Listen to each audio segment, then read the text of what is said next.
The story begins with a doctor asking our protagonist, Taesum, how he was feeling today, while the boy thinks that every day it's the same question. Depressed, the young man replies that his legs hurt, affirming in his mind that it's always the same answer every single day. The doctor says he understands and begins talking to the nurse, while our protagonist, immersed in his thoughts, mentions that he no longer tries to figure out when things started to go wrong. The nurse starts to lead him to his room, and the boy says that when he woke up, everything was already over. After waking up from the accident, the only things left for him were pitiful glances and the monthly insurance expenses, but the worst was the cruel reality of being paraplegic and in a wheelchair. The boy's expression is completely devastated. He explains that it was an accident caused by a drunk driver who was driving recklessly. It was a painfully ordinary day. Taesum had gone to the convenience store. The young man went to buy beers and some things to eat, but there was something different about that day. We see our protagonist distractedly using his phone while a truck begins to rush towards him. The thing that was especially different that day is that he was a bit unlucky, and it cost him his freedom. Realizing the situation, the young man panics, but before he could react, the items in his hand fly into the sky and he is struck. He states that it was a tragic day that simply ruined his life, and at that moment, the nurse was helping the boy lie down on the stretcher. Taesum comments that he felt an immense pain in his legs as if they were always being torn from his body. Looking at his hand with some medicine, the boy thinks that he has no choice but to rely on the medication every night to reduce his suffering. Finally, the boy mentions that people say God only gives trials you can bear, but he would have preferred to die than to go through this. After some time already at night in the hospital, the boy was sedated by the medication but still couldn't sleep. With the phone in his hand, the boy states that there weren't many things he could do being paraplegic, and the most he could manage was to read novels. The boy also thinks that he started reading a new one last week while staring at his phone with a notification that he received 50 free chapters. Taesum thinks that whenever he read novels with happy endings, he also felt happy, and it was comforting to read on days like that when sadness completely overwhelmed him. After staying up all night with a completely empty look on his face, the boy thinks that he had almost finished reading that novel and would finish it that night. Recapping the ending of the story he had read, Taesum explains that the wizard Aiden destroyed everything in his path and in the end claimed victory and chose to create a new world. He ended the old world and created a new one according to his own liking, and everyone lost their memories and lived a happy life. Even those who experienced traumatic deaths and those who Aiden cherished were there, and in the new world, everyone lived happily even without remembering that the war existed. However, with that ending, our protagonist was extremely irritated.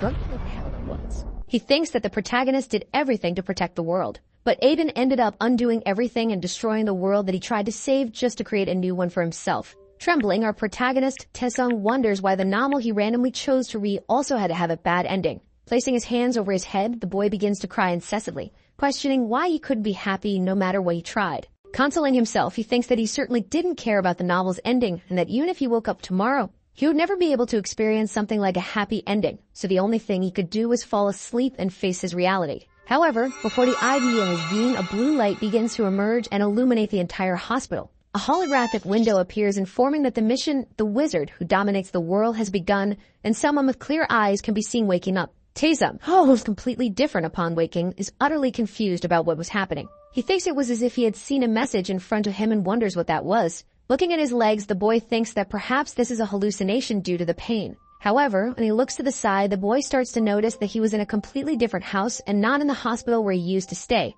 Analyzing the rustic appearance of the residence, Taesum begins to wonder where he was and what that was. The boy states that he had fallen asleep in a hospital, and trying to understand more of what was happening, Ta questions if he was dreaming while he starts to search for his phone. During the search for his smartphone, the boy notices that beside him there was a pot of water, and as he looks into it, he begins to see his reflection. Sweating nervously, Taesung realizes that his face and appearance were completely different and he looked like a new person. Our protagonist starts shaking the water bucket, wanting to know what had happened to his face since this was someone else's appearance. Something even more surprising happens, and as he realizes what he's doing, the boy notices that just now his legs had moved. Several holographic particles start to appear in front of him, leaving the young man confused, and then a system screen appears with some messages. Staring at that technology he had never seen before, Taesum begins to question what it was. The system said that this was the world of the wizard who dominates the world, and from now on, our protagonist must live as the character Mort Vernars. Seeing this, the boy realizes that it was the title of a novel he was reading the night before.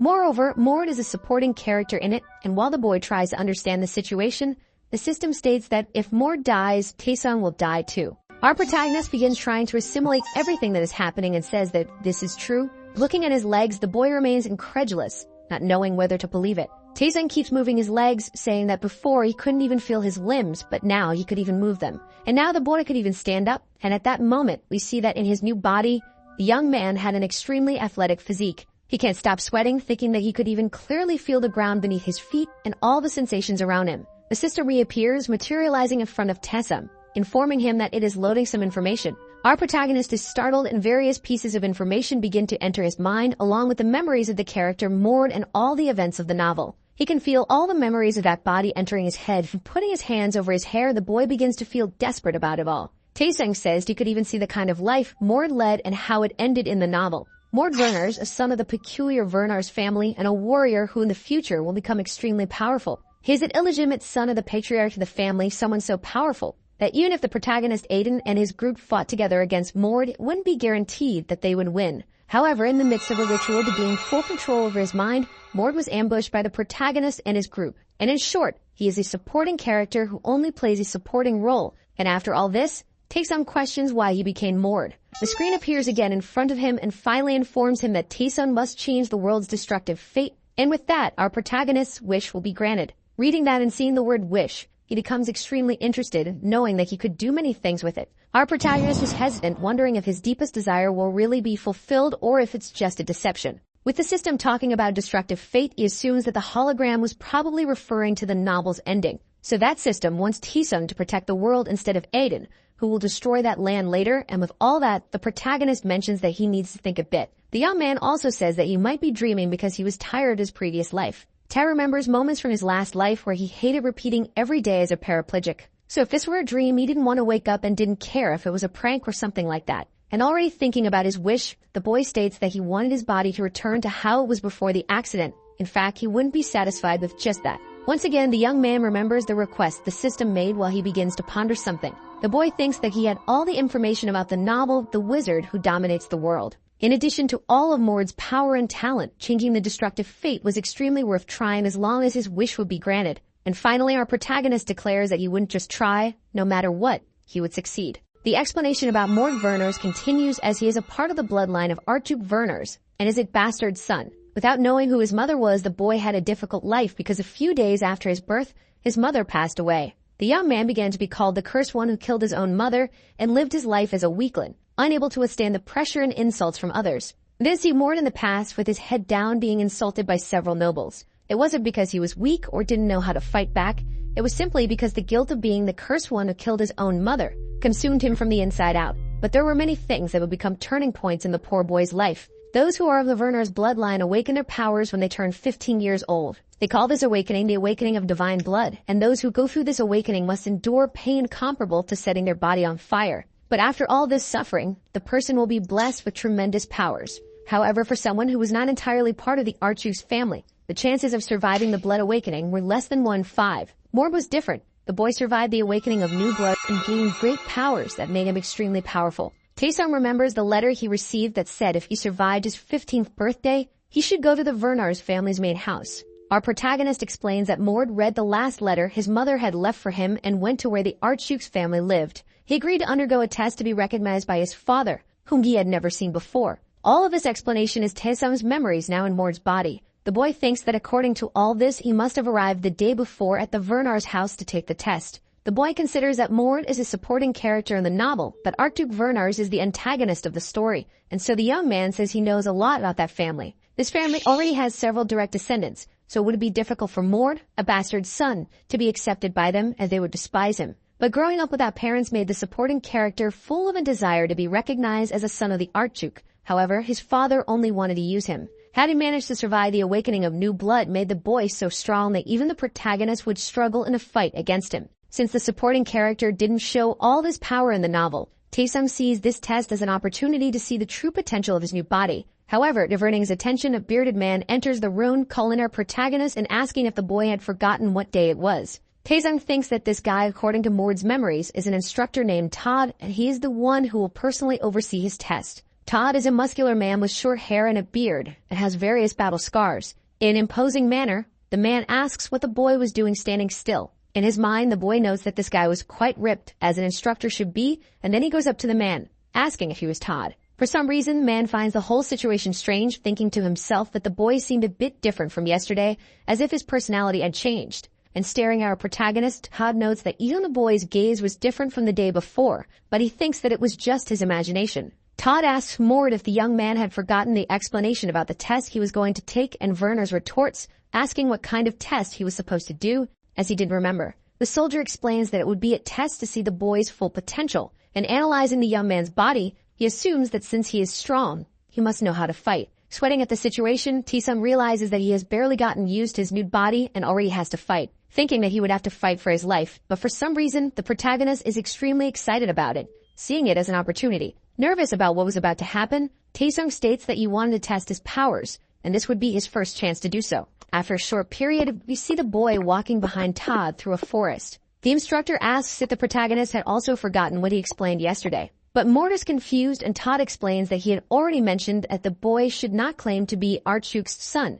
Our protagonist then confirms that he understands. Warren thinks that Todd was talking about the unwritten rules for bastards, but it didn't make sense to follow them since rumors were already spreading everywhere. And there are rumors that even the Archduke had already met Mord before, and soon everyone will discover who the bastard is that will become an official warrior. Several muscular students are also standing nearby, and Todd begins to approach them, saying that he had already arrived and noticed that everyone was already there. Werner stays silent, observing the situation, and one of the other students questions if that's the newcomer who will be tested that day. Meanwhile, Morn thinks that the other students seem too young to be ordinary trainees and are probably unofficial warriors. Todd says that he was already assuming that our protagonist knew how to fight, commenting that the way Werner's fights is different from common warriors. The young man begins to explain with a serious expression that Werner's uses weapons when they are not properly trained and prepared. But once they are trained, they will no longer depend on common weapons, as they will obtain something extraordinary. And with that family style, they will fight using only their own bodies and hands with their powers. Todd confirms this, noting that of course, those who are not of Werner's blood use weapons, but others learn combat skills. Warren thinks that he already knew about this because the Werner's family is the best warrior organization on the continent, and they achieved this solely through hand-to-hand combat. Our protagonist begins to think that it seemed almost impossible, but there is no weapon in this world that surpasses the physique of the Werners, regardless of the blacksmith who forges it. Todd begins to explain that this test will determine which affiliation the warriors should follow and how they should train, and he asks one of the students, named Vince, if he is ready. Vince nods, then says he is fully prepared as he begins to walk to the center of the training area. Todd orders Mord to fight against Vince, stating that the result of this fight will determine the boy's future, so he should give his all and prove that he possesses Werner blood. The two boys stare at each other for a moment, staying silent as they observe one another, and Vince begins to analyze his opponent. Vince questions Mord if the young man is sure he is 15 years old, as his face does indeed look like that of a 15-year-old. However, something seemed off considering how large the boy is. Vince wonders who the boy's father could be, mocking him afterward and calling him to fight. Taesung thinks to himself that he knew there were other bastards there besides Mord, and it seems that his father wasn't the only Archduke who strayed, asserting that he needed to focus on the fight, because only with power and brute strength could he achieve freedom, and power is very important in that world. And although it's appealing to think about living a calm and simple life far from there, he believes he had no choice in the matter, as he knows what will happen in the future of that world. Bernard gets into a fighting stance, commenting that he would have to prove his abilities right there in front of everyone. Quickly surprising the blonde boy, our protagonist charges at him, ready to throw a punch. With a surprise hook, Vince manages to dodge just in time, feeling a bit shocked and surprised by that sudden move. The boy starts sweating, thinking that he didn't know Mord knew how to fight, but apparently the boy had some idea of how to. Taesun begins to spin, affirming in his mind that he was more agile than expected, and he thought that the boxing he learned when he was younger was paying off. He learned this fighting style just to pass the time, but it was better than nothing. So with his spin, the boy takes the opportunity to land a kick against his opponent Vince. The blonde manages to defend with his guard. However, he is thrown far away and barely manages to stop himself.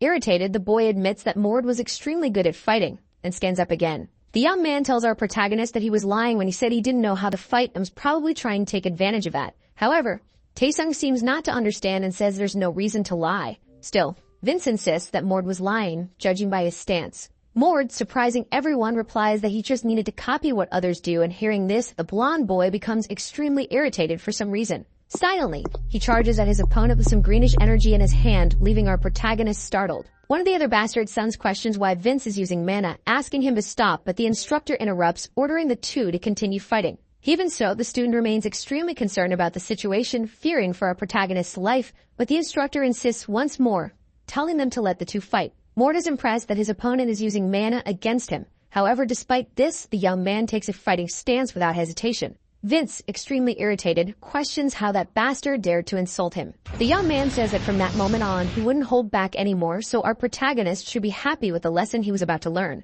However, even with Vince's mana-infused punch, Mort easily sidesteps and dodges the attack. Vince is extremely shocked and worried, questioning how that boy managed to dodge the attack and how a novice like him had such skill. Our protagonist was about to say something, but Vince continues questioning how that bastard could so easily predict mana combat techniques and Mort turns, looking at Vince. The boy finishes his sentence, asking if now it was his turn while starting to conjure various mana particles around his hand. Then he suddenly disappears. Vince thinks it's impossible, raising his guard and noting that you spent years training his mana combat techniques, yet you was struggling against a novice. At that moment, Werners lands a solid punch to his opponent's stomach, causing Vince to groan in pain from the blow. Vince faints and is thrown far away with extreme ease. All the other bastards and even the instructor are shocked by the scene, unable to believe what they were seeing. Todd thinks that he had imagined that this kid was just a novice, but he sent a warrior like Vince flying. Staring at Mord's back, the instructor states that the boy was extremely incredible and impressive. After practically defeating his opponent without giving him a chance to retaliate, our protagonist begins walking toward the boy who was lying on the ground.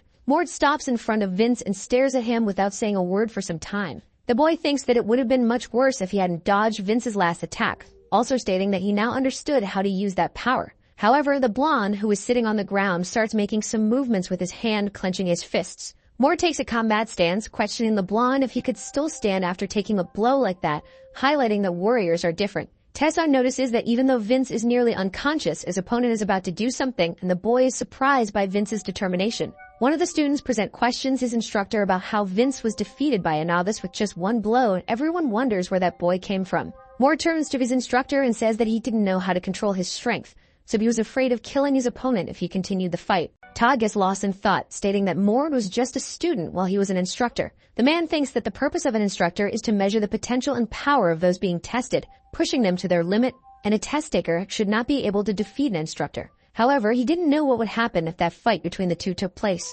So to avoid further confusion, Todd orders the fight to end, and then one of the other students walks over to Vince, helping him up. Irritated, the instructor approaches our protagonist, questioning why the boy had lied. However, hearing this, Mort is confused. Todd says that the boy claimed he had never learned to fight, but from what he had just seen, it proved otherwise. Mort explains that he truly never learned to fight in his life and hadn't lied at any point. But the instructor asserts that he won't believe it since it's impossible for someone who has never learned mana combat techniques to suddenly use them in a fight. Werners, in an attempt to cover for himself, says that he didn't know that was mana, as he could only use it after becoming completely enraged, and he didn't even know what it was. Todd doesn't believe that explanation and asks the boy if he thought he could really convince an instructor with decades of experience with just an excuse. Still trying to keep his true nature hidden, the boy begins to talk to Todd about his blood awakening experience and what happened. It's explained to us that Mord could use mana before his awakening, which is why he is so talented. The god of combat Werners and the goddess of the heavens Arita.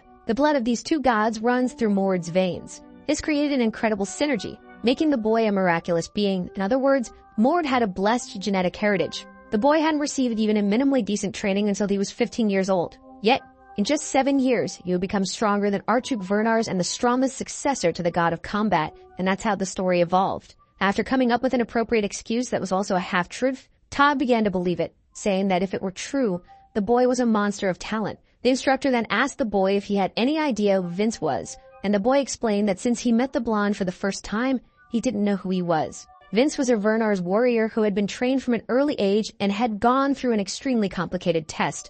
And even with all that, a novice like Mord had defeated him just like that. Putting that aside, Todd explained that our protagonist earned 200 points and passed a test that has a maximum score of 100 points, questioning what he would do now. But the boy was confused because he didn't know what to do since the instructor hadn't explained anything. Mord then stated that he still didn't know what this test was for, and his instructor began to explain that the test was to define the level he was at. The Archduke Werners family has 3 basic levels for warriors. If you meet the requirements of each level, you move on to the next, and if you pass the test of the final level, you could be classified as an official warrior. The catch was that these tests were extremely difficult, and many saw it as an impossible mountain to climb, and Mord understood what he was saying. The boy asked his instructor Todd if he could place him at the first level, and the man was extremely confused. Mord said he needed to learn about mana combat techniques from the basics and wondered if they taught that at the second level as well. Todd replied that they didn't, and our protagonist asked if he could move up a level whenever he met the requirements for each one, and Todd confirmed, still puzzled by that decision. Despite all the options available to him, Taesung still preferred to start at the first level, saying this with confidence. Todd just stared at the boy, thinking that he was really serious, and since he was just a bastard, he thought this was the best option for him. The man turned around, agreeing, and said that it's not like he could give special treatment to the boy just because he had defeated a warrior. Then before leaving, the instructor said that the classes for the day were over and that he would send someone to explain the first level to our protagonist the next day. Already lying in one of the rooms in that place, the boy began to think that the test had been extremely easy. Taesung wondered if Mord went through this whole process that he was now experiencing, since the novel didn't go into much detail about how Mord became Archduke Vernar's trump card. But that made sense as the boy was just a supporting character in the story, and there was no reason to delve deeper into his background. The boy only remembered that the Archduke of Vernars tried to maximize Mord's potential and dominate his mind to use him as a human weapon. The boy recalled that Mord was always beaten as a child and never fought back, assuming that in his past life, the supporting character must have been beaten and stayed at the first level. With all these memories and thoughts flooding his mind, the boy stated that he understood why he had possessed Mord's body. His past life is Taesum. He wasn't someone significant to the world, but he always fought when he felt wronged. In contrast, in the novel, Mord lived a completely different lifestyle, being the complete opposite of him. The boy got up and began to walk towards something in the room while thinking that he was going to save the world from destruction. And to do so, he had to stop the protagonist of the novel. The one who gathers the world fragments, which are like puzzle pieces containing the essence of this world, can be called the supreme god or the wizard who dominated the world. Just like in the title, the great wizard Aiden manages to gather the fragments and become a being who dominated the entire world. However, at some point, it corrupted him, and with it, he brought destruction to the world. Aiden not only killed his enemies, but also killed his own allies, and the novel depicts the struggle between Aiden and his enemies to become the world's destroyer. The next day, watching the sunrise, the boy thought that he would stop Aiden, no matter what it took. Because this might be the last chance for him, Taesung, and now he will live as Mord instead of his former self. The Vernars family governs the Archduchy of Vernars and is renowned worldwide in that world. The castle of Vernars, the heart of the nation, is as luxurious as other royal castles. But what sets it apart is the warrior training center, located outside the castle in the 3rd region, which is extremely massive. In a carriage speeding toward a certain location, someone informs the protagonist that from that day forward, he will stay in the 1st level dormitory. Mort thinks that the training center seems much larger than the campus of most universities in his world. However, that was the least to be expected. A loud noise of warriors dueling can be heard nearby, and immediately, our boy becomes alert. A person beside him explains that this is probably the 3rd level training center, and Mort asks if that noise indeed came from a group of trainees. After receiving a yes, the boy thinks that even though these people came from 2nd level trainees, they clearly managed to surpass human limits. Moreover, Vernar's warriors are known for their ability to merge various powers into one. The same man who had previously explained things to Mord says that they will soon arrive at the 3rd region and that the boy's instructor is waiting for him. After stepping down from the carriage, he thanks the person who brought him, and looking to the side, the boy notices that another large man is the 1st level instructor. A large and muscular man with black hair introduces himself as the 1st level instructor,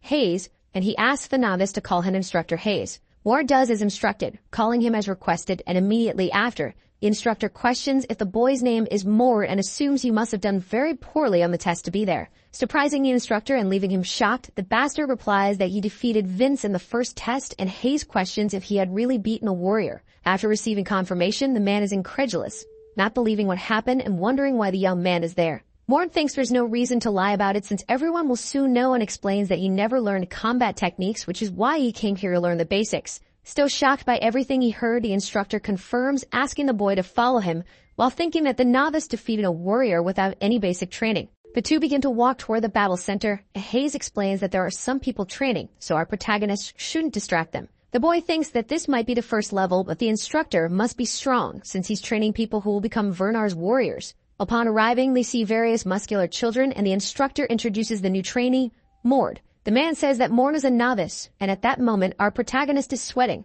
not believing that this level is meant for children. Mord starts to assume that he should have gone straight to the 3rd level, and if he had the option to change, he would have done so. Hayes questions if the boy had never learned mana combat techniques, and Verners explains that he hadn't, but for some reason, he could use mana. The instructor states that just by having gone through the awakening of divine blood, he's already blessed, and since he has no mana, what he's going to teach now will be very easy. Hayes begins to explain some steps that the boy probably already knows, so the final step is learning to control the basics of mana and sense amplification. Our protagonist asks if he doesn't need to learn anything about the basics of combat skills. The instructor then questions if the boy wants to stay there for a long time because if he does, you will make that happen. But he supposes that the boy wouldn't want that. Werner becomes extremely nervous and says to forget about it, and the instructor remarks that he understands what happened. The man states that he will try to teach the boy a few things, and after that, he'll have to learn everything on his own because at the second level, the instructor will only help with the things he's terrible at. Morn thinks that he needs to learn everything from the basics, and he cannot underestimate himself just because it's the first level. He needs to start from the beginning to master his power. The children are shocked, questioning if it even makes sense since the novice has only been training for 10 minutes. One of the children comments that they think the novice's mana is stronger than that of the instructors, and it's possible to see the boy surrounded by a blue aura. Imposingly, he asks if that's all or if there's more he needs to learn, and Mord continues to emit a crushing aura. Immediately, and somewhat frightened by all of this, the instructor responds that he has already surpassed the first level, and the boy wonders if that's really it. Now the second level, the boy begins to think that the physical reinforcement lessons at the second level are divided into two sublevels. The first is to strengthen your body, which helps prevent injury even if you get run over. And the second level is to amplify your abilities, allowing you to transcend the limits you reach when you train your muscles, as he demonstrates by striking a wall. The only thing visible after the blow is the hole the boy left, while he also remarks that physical reinforcement is a very difficult skill to learn. Turning and looking at his new second-level instructor, he says that all that's left is the practical test.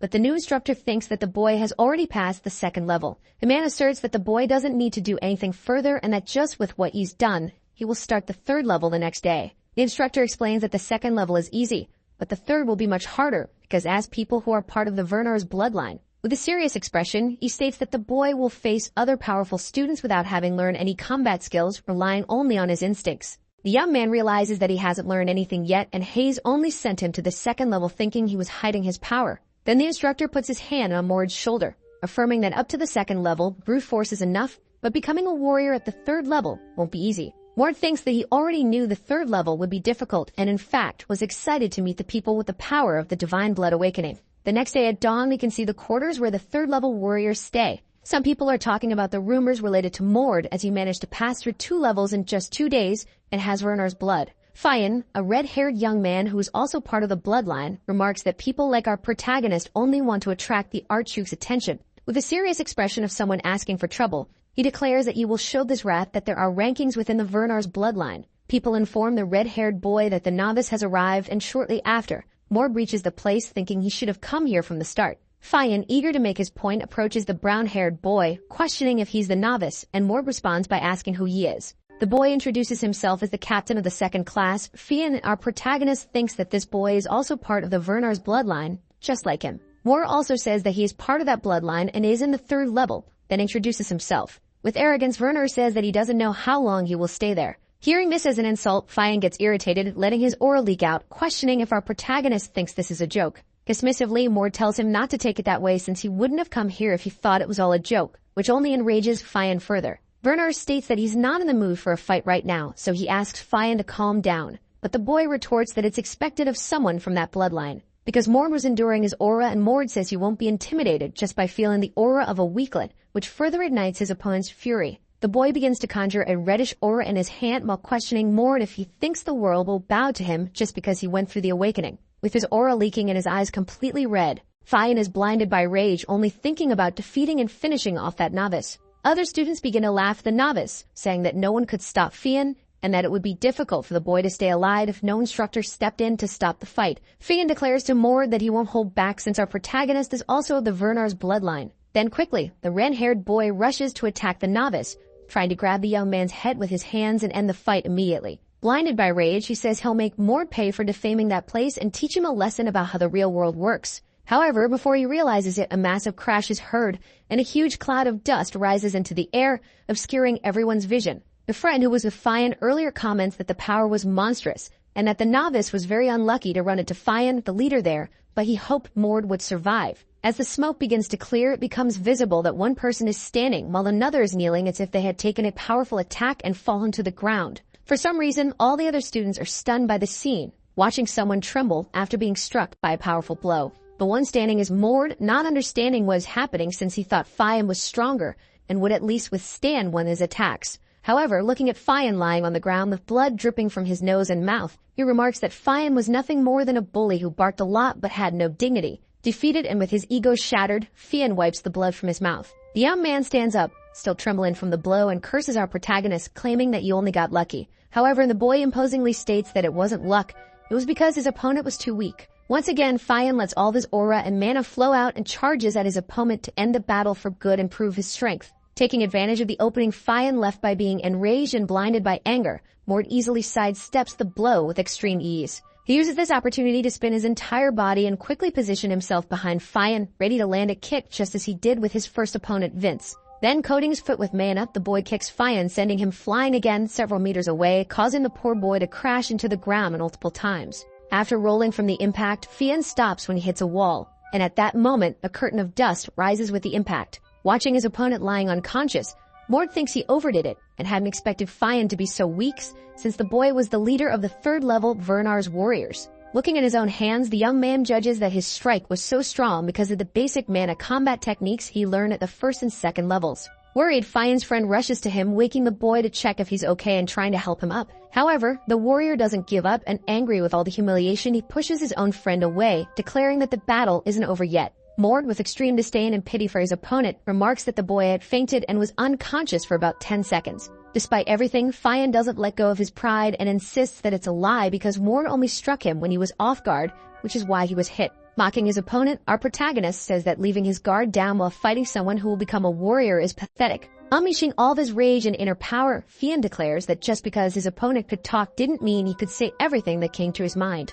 Thus, a red aura begins to envelop the young man, and the students, feeling that immense power, panic, realizing that Fian had awakened his powers. They shout at the novice to flee, otherwise he will die, but Mord remains unshaken and stands firm, thinking that Fian must have invoked the divine blood awakening. But he was controlling the divine blood in a completely wrong way, which makes sense since the boy was also a bastard child and didn't possess pure blood. Amidst all the chaos, someone begins to walk toward the two young men, questioning what the commotion was and trying to understand the situation. That person was an elder, and one of the students called him the third-level instructor, explaining that a fight between Fian and the novice had started. Observing the situation, the elder remained silent, and when his student asked if they should stop the two, the old man replied that they should do nothing and just wait for now. The elder thought that Fian was strong enough to compare to a regular warrior and hadn't had many opportunities to test the boy's true power, but now there was an opportunity. Looking at Mord, he assumed that this boy must be the Vernar's child who had reached the third level that day, so it wouldn't be too problematic if a child died.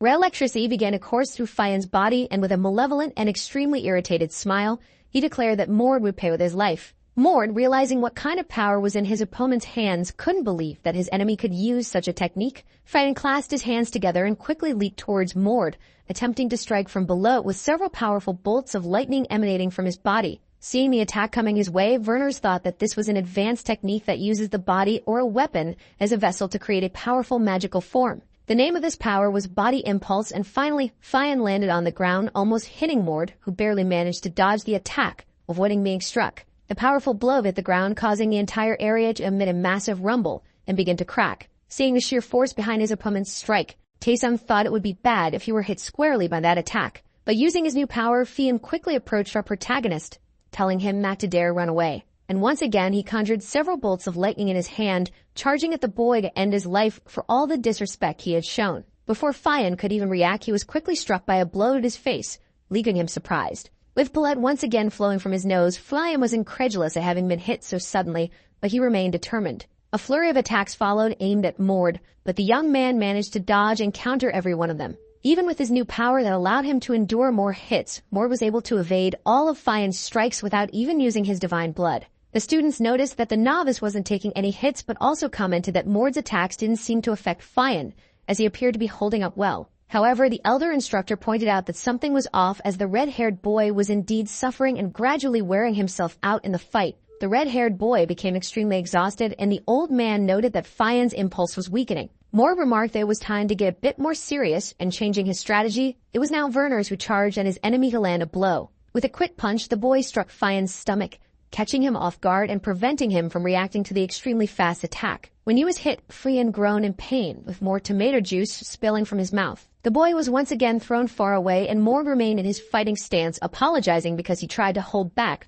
but seemed to have used too much force. Recovering from the punch, Fian angrily told Mord to shut up, claiming that all he had done so far was run away like a coward, trying to set a trap for him. However, Taesum became extremely irritated by this, merely listening to Fian's threats and using them as fuel. Imposingly, he declared that he would stop dodging and that he had been going easy, but since Fian was getting on his nerves, he would end this. Fian thought he had successfully manipulated our protagonist, assuming the boy had fallen into his trap. He then charged once again at his enemy, telling Mord not to regret it after being defeated. For some reason, the boy simply stared at the powerful punch coming his way, doing nothing to dodge, just as he had said. With the impact of the blow, numerous mana particles were scattered throughout the area, creating a brilliant light. When the students could see again, they realized that Mord was holding Fian's arm. The boy explained to his opponent that impulse doesn't work when your enemy is stronger, so Fian's attacks were nothing because Mord was stronger. Also invoking a power in his hand, but now with a bluish aura, Mord concluded by saying that this was a great lesson. Fian, filled with desperation, realizes that a user of impulse is supposed to always win against someone who doesn't have that power. It's common sense. But this guy Mord had changed everything. The last thing the red-haired boy sees is a punch coming straight at his stomach, and Fian thinks he never had a chance of winning. Once again, he's thrown back, groaning in pain, and soon after, the boy rolls across the ground, already defeated. Finally, he crashes into a wall, raising his hand as if to say something, but before he can utter a word, he collapses unconscious, unable to withstand the impact of the blows. The instructor, shocked, wonders where a monster like Mord came from, as a bastard child had defeated Fian without even using impulse. Watching the scene, he mutters that he has trained many Werners, but he has never seen a bastard child so talented. Mord had managed to close the gap between himself and someone of direct lineage. Mord turns, asking if anyone else wants to fight him, and finally the instructor comments that the boy is only 15 years old and already this strong, which means he's a monster. Daisley begins to leave the area, instructing his students to hurry and take Fian to the medical center, and one of them acknowledges the order. He thinks that if he doesn't do something about this, the chain of command here will crumble. And no matter how talented Mord is, it doesn't change the fact that he's just a bastard child. Imagining Mord as a small puppet, the old man concludes that he needs to find a way to control that boy at all costs. Our protagonist begins to explain that Fian was seriously injured in the fight yesterday, and that he has to stay in the medical center now. Because of the blows he received, the boy fell into a coma and hasn't woken up until this very moment. As a result, Mord was placed in solitary confinement for 4 days, during which he spent time reading some combat tactics in a book. Closing the book he was reading, the boy remarks that this theoretical combat test was quite easy. Considering that he did postgraduate studies in his past life, the theoretical test shouldn't be a problem for him, and he would be able to handle it. The boy begins to stretch, stating that staying in the dormitory all day was boring, so he would go practice his mana combat technique. A mysterious figure arrives, telling Mord that he heard he had already caused trouble in the 3rd level training area. When our protagonist looks up, he notices that the person is Todd, and he asks his instructor what he's doing there. The man explains that the Archduke wants to see him. Our protagonist is confused, questioning why such an important figure would want to see him, and the man explains that he'll find out when he gets to the designated location. Todd also mentions that the boy doesn't need to change his clothes since the Archduke doesn't expect him to know noble etiquette, so he's fine as he is. Our protagonist simply agrees, thinking that Archduke Werners didn't care much for noble etiquette even in the novel, and with that, they set off. Todd explains that rumors about the boy have spread everywhere, about how he completed the 1st and 2nd levels, and he didn't expect things to go so smoothly. He also mentions that he thought the boy was very smart, and that he's sure others think the same. Mord doesn't understand what his instructor means and asks what he's talking about, to which the man replies that it was all planned to attract the Archduke's attention. However, surprising him, Mord denies it, saying that he wouldn't risk his morals just to gain the Archduke's attention, since if he wanted attention, he could just become a powerful warrior. Todd thinks the boy isn't wrong and that this is better than the things he has done so far. He then explains to his student that the Archduke received a report about what happened and became interested. Taesung remarks that defeating Vernars would indeed attract the Duke's attention, so he wasn't surprised by this. As they approach the Archduke's training area, Todd advises the boy not to do anything wrong. After stepping down from the carriage, the two observe a battle taking place nearby. Our protagonist's father is surrounded by a pink mana shield while several warriors attempt to attack him. He looks at the man with long hair and a beard, identifying him as Archduke Werners, and notes that the aura is powerful, and the man even resembles a muscular giant. The warriors surrounding Werners quickly move in to break the barrier that protects him. Everyone strikes the shield immediately. However, despite the cracks forming, no one manages to break it. Seeing that his guest has finally arrived, the Archduke says that it's enough and begins to do something. A spiraling sphere starts to form in his hand, absorbing the surrounding mana particles, turning a deep red. Suddenly, what was a small marble-sized orb transforms into a large soccer ball in Wernher's hand. The enormous sphere rapidly evolves into a powerful and gigantic magic orb that begins to draw everything around it toward itself. For some reason, upon seeing this, Ward seems to recognize the ability, and then Werners prepares to conclude his attack. The boy explains that this is a powerful ability that absorbs both physical and magical attacks and converts them into a shockwave that throws enemies away. The massive magic sphere that was once gigantic concentrates in the palm of Vernar's hand, and the man launches it at his opponents like a burst of energy. The blast creates a massive crater in the wall, and a curtain of smoke rises as all the other adversaries are flung back. Seeing this, the boy thinks that the god of combat's reflector is the name of this ability, and he believes it's still being developed by his father Vernar's. After launching the attack, the man considers that it's still not enough, and our protagonist concludes that even in its incomplete state, the ability is already incredibly powerful. Turning to face the instructor and his son, the Archduke apologizes for making them wait, and the two quickly kneel, bowing before the Lord. The man walks over and Mord, saying that since he called the boy there, he doesn't need to follow etiquette and can stand. In front of his son, the man appeared as a giant towering over him. He then says he heard that the boy did some interesting things at the training facilities. Grabbing his son's chin, he asks who the boy's mother was, and the boy explains that her name was Reina. The man states that he remembers her and notes that our protagonist seems to take after his mother more than his father, then asks if the young man has already gone through the blood awakening. Vernars also mentions that he heard Mord defeated an impulse user using only body reinforcement and wanted to see just how strong his son was.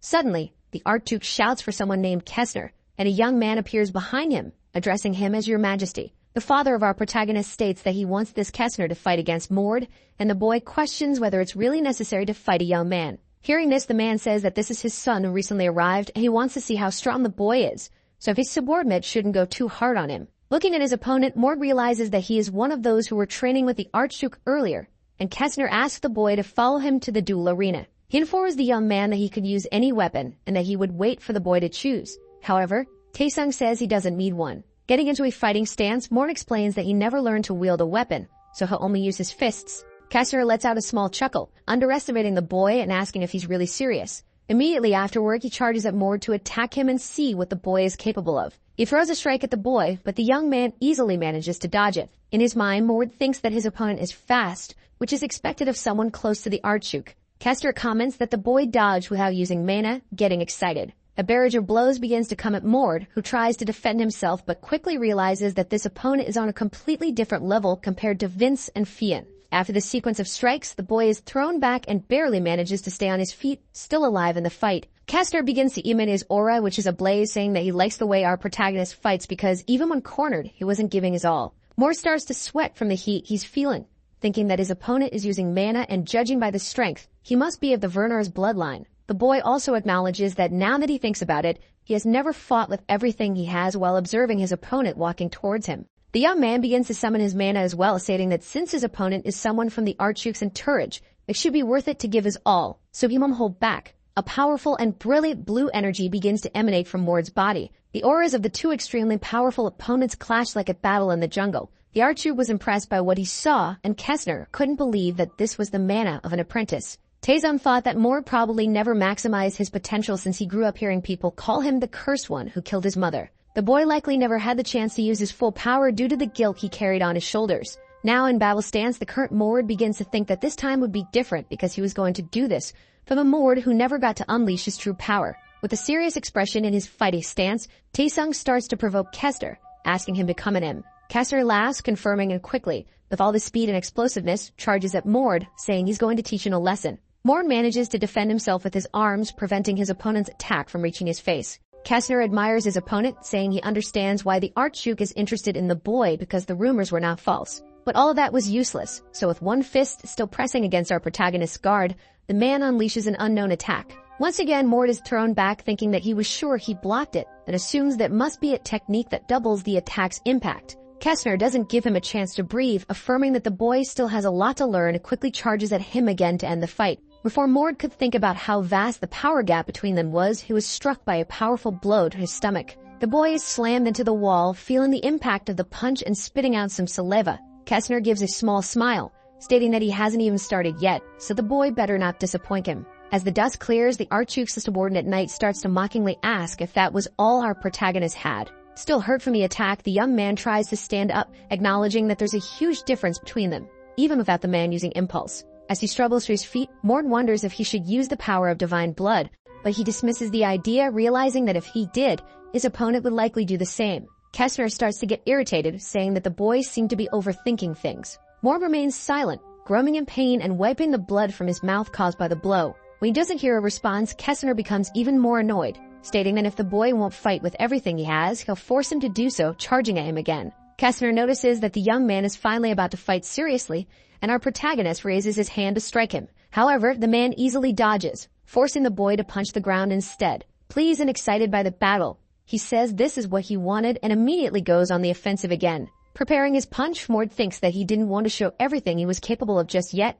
but getting beaten up was boring, so he decided to hit back. A sincere exchange of blows between the two begins, with punches almost impossible to see. After trying to land a direct hit on his opponent, Kessner dodges the blow and comments that the boy made too many unnecessary movements. Come slightly below, the man remarks that the young man is talented, but his combat skills are still that of a novice as he begins to gather mana in his hand. The man launches the attack at his opponent but only manages to hit his forearm. Kessner comments that he thought the boy wasn't going to defend anymore. Moore responds, saying that he knew he would do that, and then counterattacks with mana, landing a solid hit on his opponent's vulnerable arm. However, Kessner is surprised to realize that the attack on his arm was the same one he used earlier, double attack. The man notices that his opponent had not only blocked his attack on purpose, but had also copied the movement, replicating it too quickly. Kessner becomes extremely irritated, clenching his fists as he realizes that the boy managed to replicate his double attack way too fast. A golden aura with several lightning bolts begins to emanate from the man's hand, and he says he's becoming more impressed and interested in our protagonist. And because of that, Mord would now have to give it his all. Seeing that his opponent was using impulse, the young man wonders if his enemy is finally going to use his true power. However, the Archduke immediately interrupts the fight, ordering them to separate, surprising Kessner. The elder tells his subordinate that what they had done was enough to test Mord's strength. He begins walking towards his son, remarking that it's incredible to see the young man at this level, especially since he just went through the Blood Awakening. However, cutting short the moment of pride, the Archduke comments that there's something else he wants to see and begins to prepare a burst of energy in his hand. The protagonist realizes that it's an impulse sphere and wonders why his father is suddenly using it. Immediately, the boy puts his hands forward, trying to absorb the attack to avoid his death. In his mind, the boy curses Werners while questioning if his body can withstand this force. Trying to push beyond his limits, the young man declares that he won't use his secret ability and will endure it with just his body. Memories of the battle against Fian come back, and the young man comments that he only managed to block the impulse because he was stronger than his opponent, so that wouldn't work here. However, if he used impulse as well, he could block it, and quickly the boy invokes a white aura in his hand, stopping the attack. His father smiles, and Todd is stunned, stating that it's impossible because our protagonist just went through the Blood Awakening. Seeing all the blue energy flowing from his student, the instructor questions how the boy is already able to use that ability. Looking at his own hand, Mord comments that the talents of his body are better than he imagined because he can see someone using an ability and already replicate it. The Archduke is extremely pleased, saying that this is expected of someone of his blood, and hearing this, Mord becomes irritated, remembering that this man uses people. Werners, brimming with pride, comments that he will reward his son since he passed the test, then asks what the young man desires. The nobleman says the boy could have wealth beyond imagination or a mentor to train him, and he could ask for anything. Our protagonist is momentarily confused, noting that she never expected something like this, but she already knew what to ask for. She just needs to collect the world fragments before Aiden does, as that's what's necessary to prevent the world's destruction. The boy replies that he doesn't want such trivial things, and his father then asks what his wish is. Surprising everyone, Mord says he wants to challenge the tomb with the god of combat. Taesum explained that there are places called dungeons in the novel. They are dangerous and filled with monsters. The dungeons in this world are a bit different because they have signs of erosion from other worlds. In other words, dungeons form where this world and another overlap. Almost all dungeons overlap with the demon realm, but the tomb with the god of combat is said to be where the god of combat Vernars was created. This place has an overlap with another world, and it's where one of the world fragments is located. Upon hearing his son's request, the Archduke becomes extremely serious and remains silent for a few seconds. He places his hand on his chin, continuing to ponder it, and our protagonist wonders if he asked for it too soon. His father asks what the boy's reason is for wanting to go to that place, since there doesn't seem to be a clear motive. The boy gives the excuse that he heard there are traces of the god of combat Werners there, and he wants to see with his own eyes the source of the lineage he acquired upon awakening. Kessner, who was the boy's opponent earlier, says that this boy is more immature than he thought. He explains that the tomb of the god of combat is the place where the coming-of-age ceremony is held for those of the direct bloodline. And what he's asking for is basically a challenge to the direct bloodline, and a bastard child shouldn't be allowed to go to that place. Unexpectedly, Wernars agrees, and Kessner questions why his master would allow it, but the Archduke says he already knows what his subordinate is thinking. He explains that there have been many instances where someone outside the bloodline went to the dungeon for the sake of an expedition, and this has happened in every generation. Werner asks if his subordinate also wants to go. However, the man says nothing and remains silent. Werner thinks that Kestner has lived a miserable life just for being a bastard child, and he's sure that both Mord and Kestner also want to taste the privileges. However, he tells our protagonist that it's too early for the boy to go, but he'll give him a chance when he becomes an official warrior. Clenching his fists, Mord thinks that becoming an official warrior isn't too difficult, but he needs to be faster than the protagonist of the novel Aiden and obtain the fragment from the tomb of the god of combat. With confidence and hope for a promising future, the boy confirms to his father, stating that he understands. Kester, who had just fought against our protagonist, watches the boy leaving with his instructor, remaining silent. The blond man asks his master if the boy's name was Mord. However, ignoring his question and surprising him,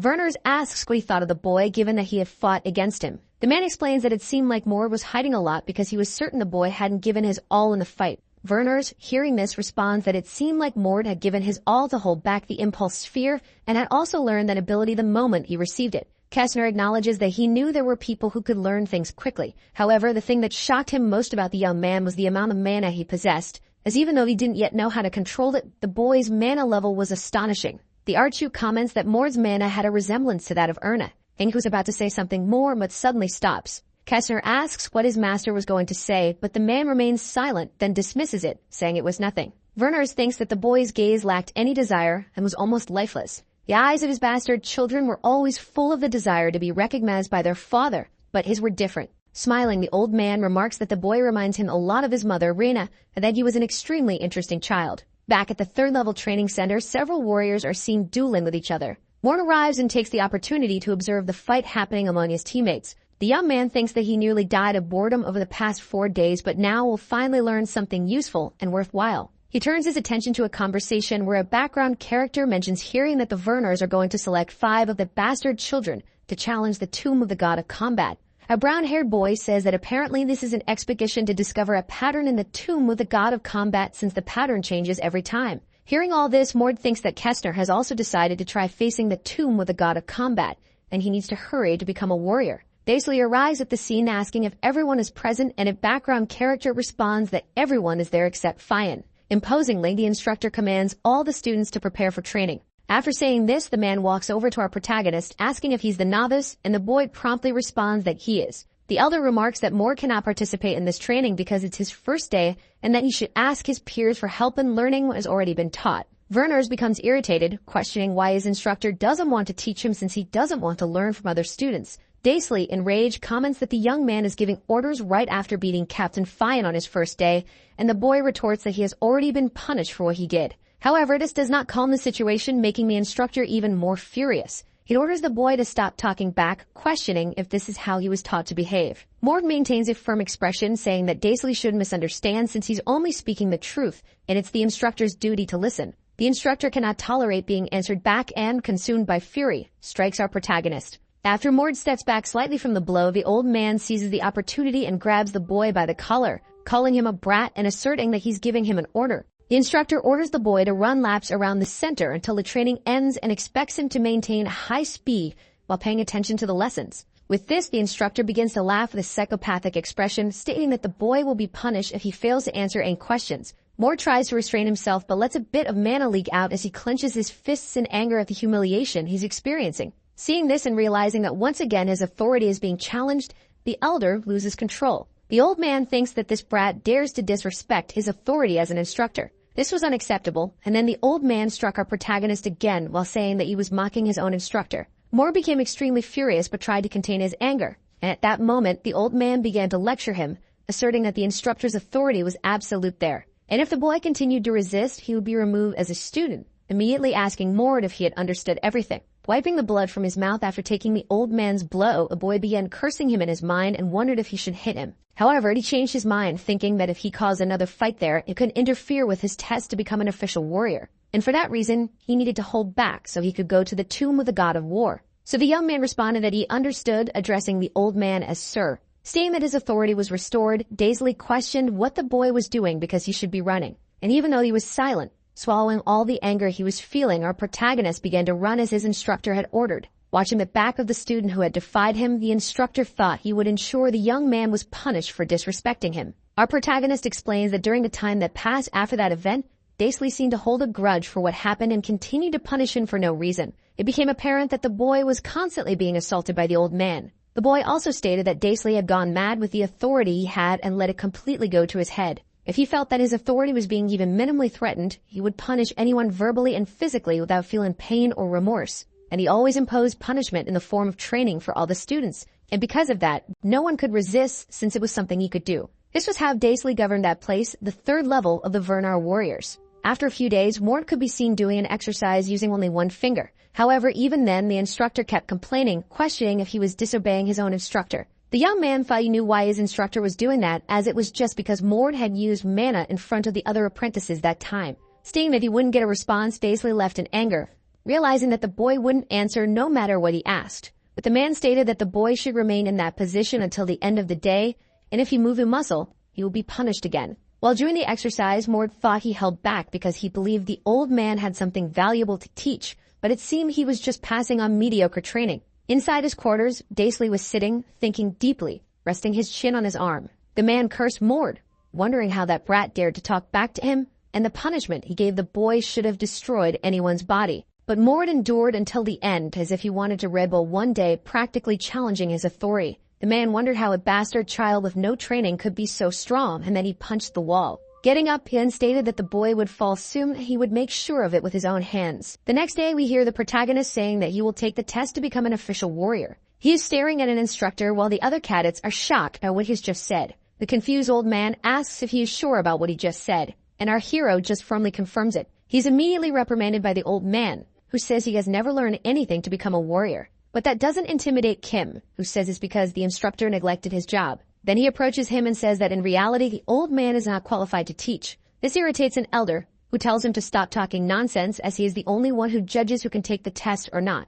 But while the old man continues to complain, the protagonist gives a malicious smile, saying that he can't say that, and that he officially challenges the instructor Daisley to a combat god's spirit. Upon hearing what the young man just proposed, the old man begins to be in shock, remembering that the spirit of the combat god refers to the secret practice of duels. And since all those with great powers also follow barbaric traditions, this duel simply means that the strong one is right. They believe that the combat god gives his blessings only to true warriors, meaning that the duel's winner is always the one who is right. Soon the old man questions how the protagonist knows this, but he says it doesn't matter and that, according to the laws of Vernars, an apprentice can request the combat god's spirit from an instructor. In fact, this came from a legend where the combat god grew up without knowing his true abilities, as when he was younger, he was harassed by powerful beings. Soon after he took the throne, he told all his descendants that those who dictate over others must have the necessary ability for it. Therefore, in Vernar's laws, it is allowed for apprentices to challenge instructors for the combat god's spirit. The protagonist thinks the old man was crazy when he considered this, but now will dare to use it in his favor.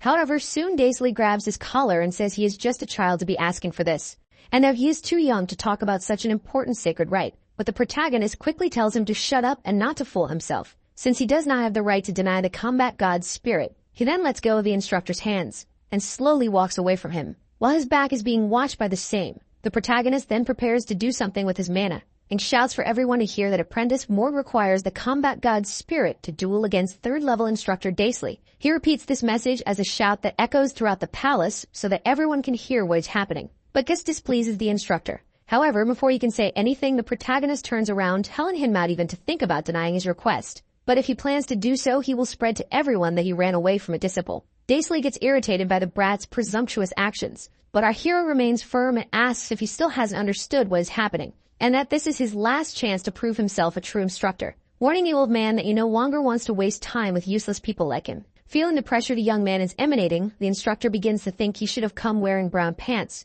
and that it seems he didn't show all his power when he faced Fian, thinking that now he can hold back, and even if he is talented, he is still just a child. Daisley then says that he will regret acting like this and begins to prepare the day of the duel, but before he finishes his sentence, he is interrupted by the protagonist, who explains that the challenger is the one who chooses the time and place, and that the duel will be held in the same place in 1 hour, since he doesn't want to waste time with useless people like the instructor. And as he begins to walk away, he says he won't stop him if he wants to flee, completely scaring the instructor, who wonders where this psychopath came from. A little further from the training ground, the protagonist's shot echoes, making the blond man standing by the window curious about an apprentice requesting the combat god's spirit against an instructor. The man knew he wasn't an ordinary child, but he never imagined he could entertain him in this way. Soon he calls his servant, who promptly responds and says they will go to the third-level training center. Then we discover that the man is the one he faced a few days ago. Heading to the training center, we notice a lot of movement with two other people in the middle of a hall. The protagonist seems very calm while the people around wonder if this is the guy who requested the combat god's spirit.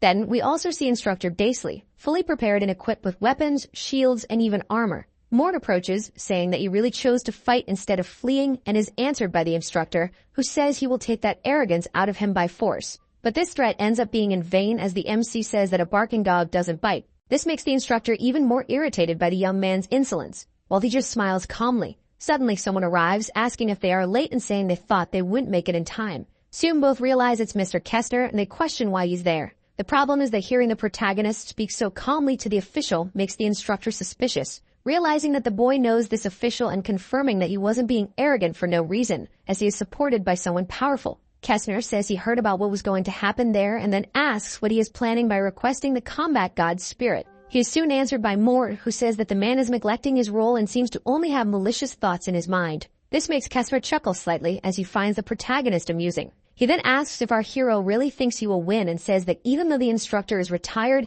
he shouldn't be underestimated. The old man also speaks up and says he will beat the protagonist until he begs for forgiveness, but that the fight shouldn't start yet since the witness he called hasn't arrived. However, Kessner quickly asks the instructor if he could be the new witness, as the other hasn't shown up yet. Upon hearing that, people in training center start wondering why Mr. Kessner wants to be the witness for this boy. Even the instructor is confused and is asked by the blonde man if he thinks he's not qualified for the role. This startles the old man, who quickly backtracks, saying that Kessner is a busy man and so on. But hearing the man address him informally, the blonde man questions whether the instructor is disrespecting him and warns not to confuse respect with weakness. This makes the old man apologize and bow his head quickly. But of course, someone as proud as he is wouldn't be happy about being humiliated. The protagonist then apologizes for interrupting and says it's almost time, prompting Mr. Kessner to ask what he's talking about. But he soon understands the situation and wishes the boy good luck, hoping he didn't come all the way for nothing. Mord then tells the instructor that it's time to start, and the old man, still angry from being humiliated so many times, also wishes to be in the fight. He says that the protagonist managed to surpass Fian's momentum with just his body reinforcement. But while preparing an aura on his sword, he says that Mord will regret it if that's all he has. This makes our hero get a little more serious. The old man then continues, saying he wants to see if Mord can also block a sword with that momentum. But before he can do anything, the protagonist says he's funny, leaving Daisley confused. While preparing his aura, Mord says he's completely wrong, and asks if he really thinks an apprentice would challenge an instructor with just that. Then he shows his aura spreading across his entire body while looking confident in the fight. This makes the old man realize that Mord is using body impulse and wonders when he learned that. But before he can continue his line of thought, the protagonist quickly advances, gathering all of his aura into his fist to throw a punch. But the confident old man says it won't change a thing, and soon the two attacks collide, causing a powerful shockwave. However, the protagonist's fist ends up winning, shocking the old man, who realizes the attack is coming his way. And soon he's hit by our hero's strength, being thrown backward, where he uses all the strength in his legs to stop, becoming extremely confused, wondering how Mord pierced through his attack and sent him flying. But once again, the protagonist advances, already preparing a new attack. This time is blocked by the instructor's shield.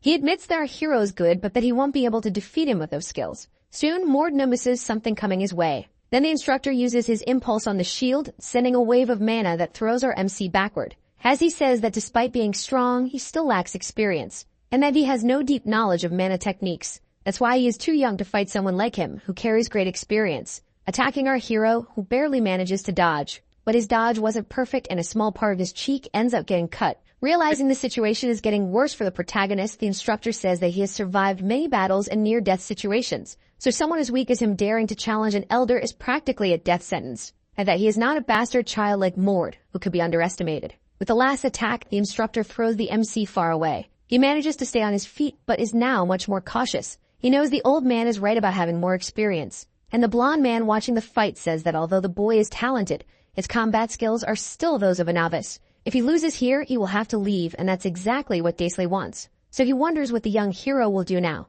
Back in the fight, the instructor asks if a cat got the protagonist's tongue, but Mord just approaches, saying that even though the instructor is a jerk, his skills aren't bad, impressing the old man with his arrogance. Even so, Mord remains cold and says that if the instructor thinks he will lose, then it's clear he's an unqualified instructor. But the old man just laughs, saying he will train him right here and now. However, the MC says that's impossible, startling the elder, who wonders where all this energy came from. Looking closely at the protagonist, he notices some changes in his physique, in addition to the aura emanating from him. When he realizes that the young man now has completely white hair, the instructor instantly knows he has lost, since his divine blood has been unlocked. Our hero just opens his eyes, determined to finish off this old man. And as he approaches, the elder is now absolutely certain that he should have come to this battle wearing brown pants. Mord says this is the first time he's fought like this, and he doesn't think he will be able to hold back. So it's better for him not to be resentful when he dies and becomes a ghost. After going through the divine blood awakening at 15 years old, those who belong to the Vernar's lineage can use the powers of divine blood.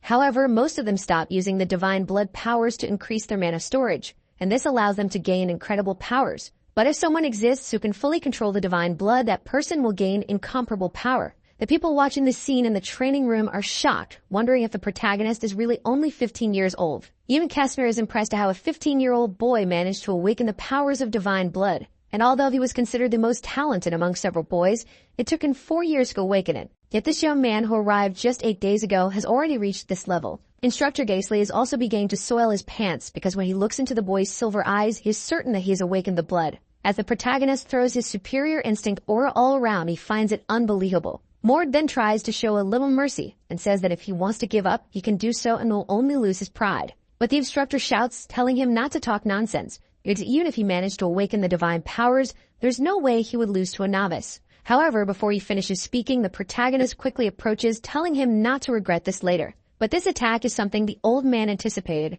and he is fully confident he can defend it. So if he puts his shield in front of the protagonist's blow, saying it will have no effect. But the opposite happens as he is sent flying with just one hand movement from our hero, falling violently to the ground as he is dragged across the dirt. Suddenly, it hits him, and the old man realizes that this is the power of divine blood. Mord wonders if his attack was too strong as he still can't control it properly, while the old man is certain he just lost to a 15-year-old boy. Even so, he maintains his pride, and despite his injured shoulder, he doesn't let himself be defeated. He then begins to use all of his impulse in the sword, preparing a desperate final attack, charging towards the protagonist and preparing an attack strong enough to eliminate him. But before he can even make a move with his sword, our hero is already close, telling him to drop that pride. Then incredibly, the old man manages to dodge the attack, moving behind him, while shouting for him not to lower his guard, saying that no matter how strong he thinks he is, when it comes to combat technique, he's far superior. A large explosion is seen after the elder's attack, earning praise even from Kessner,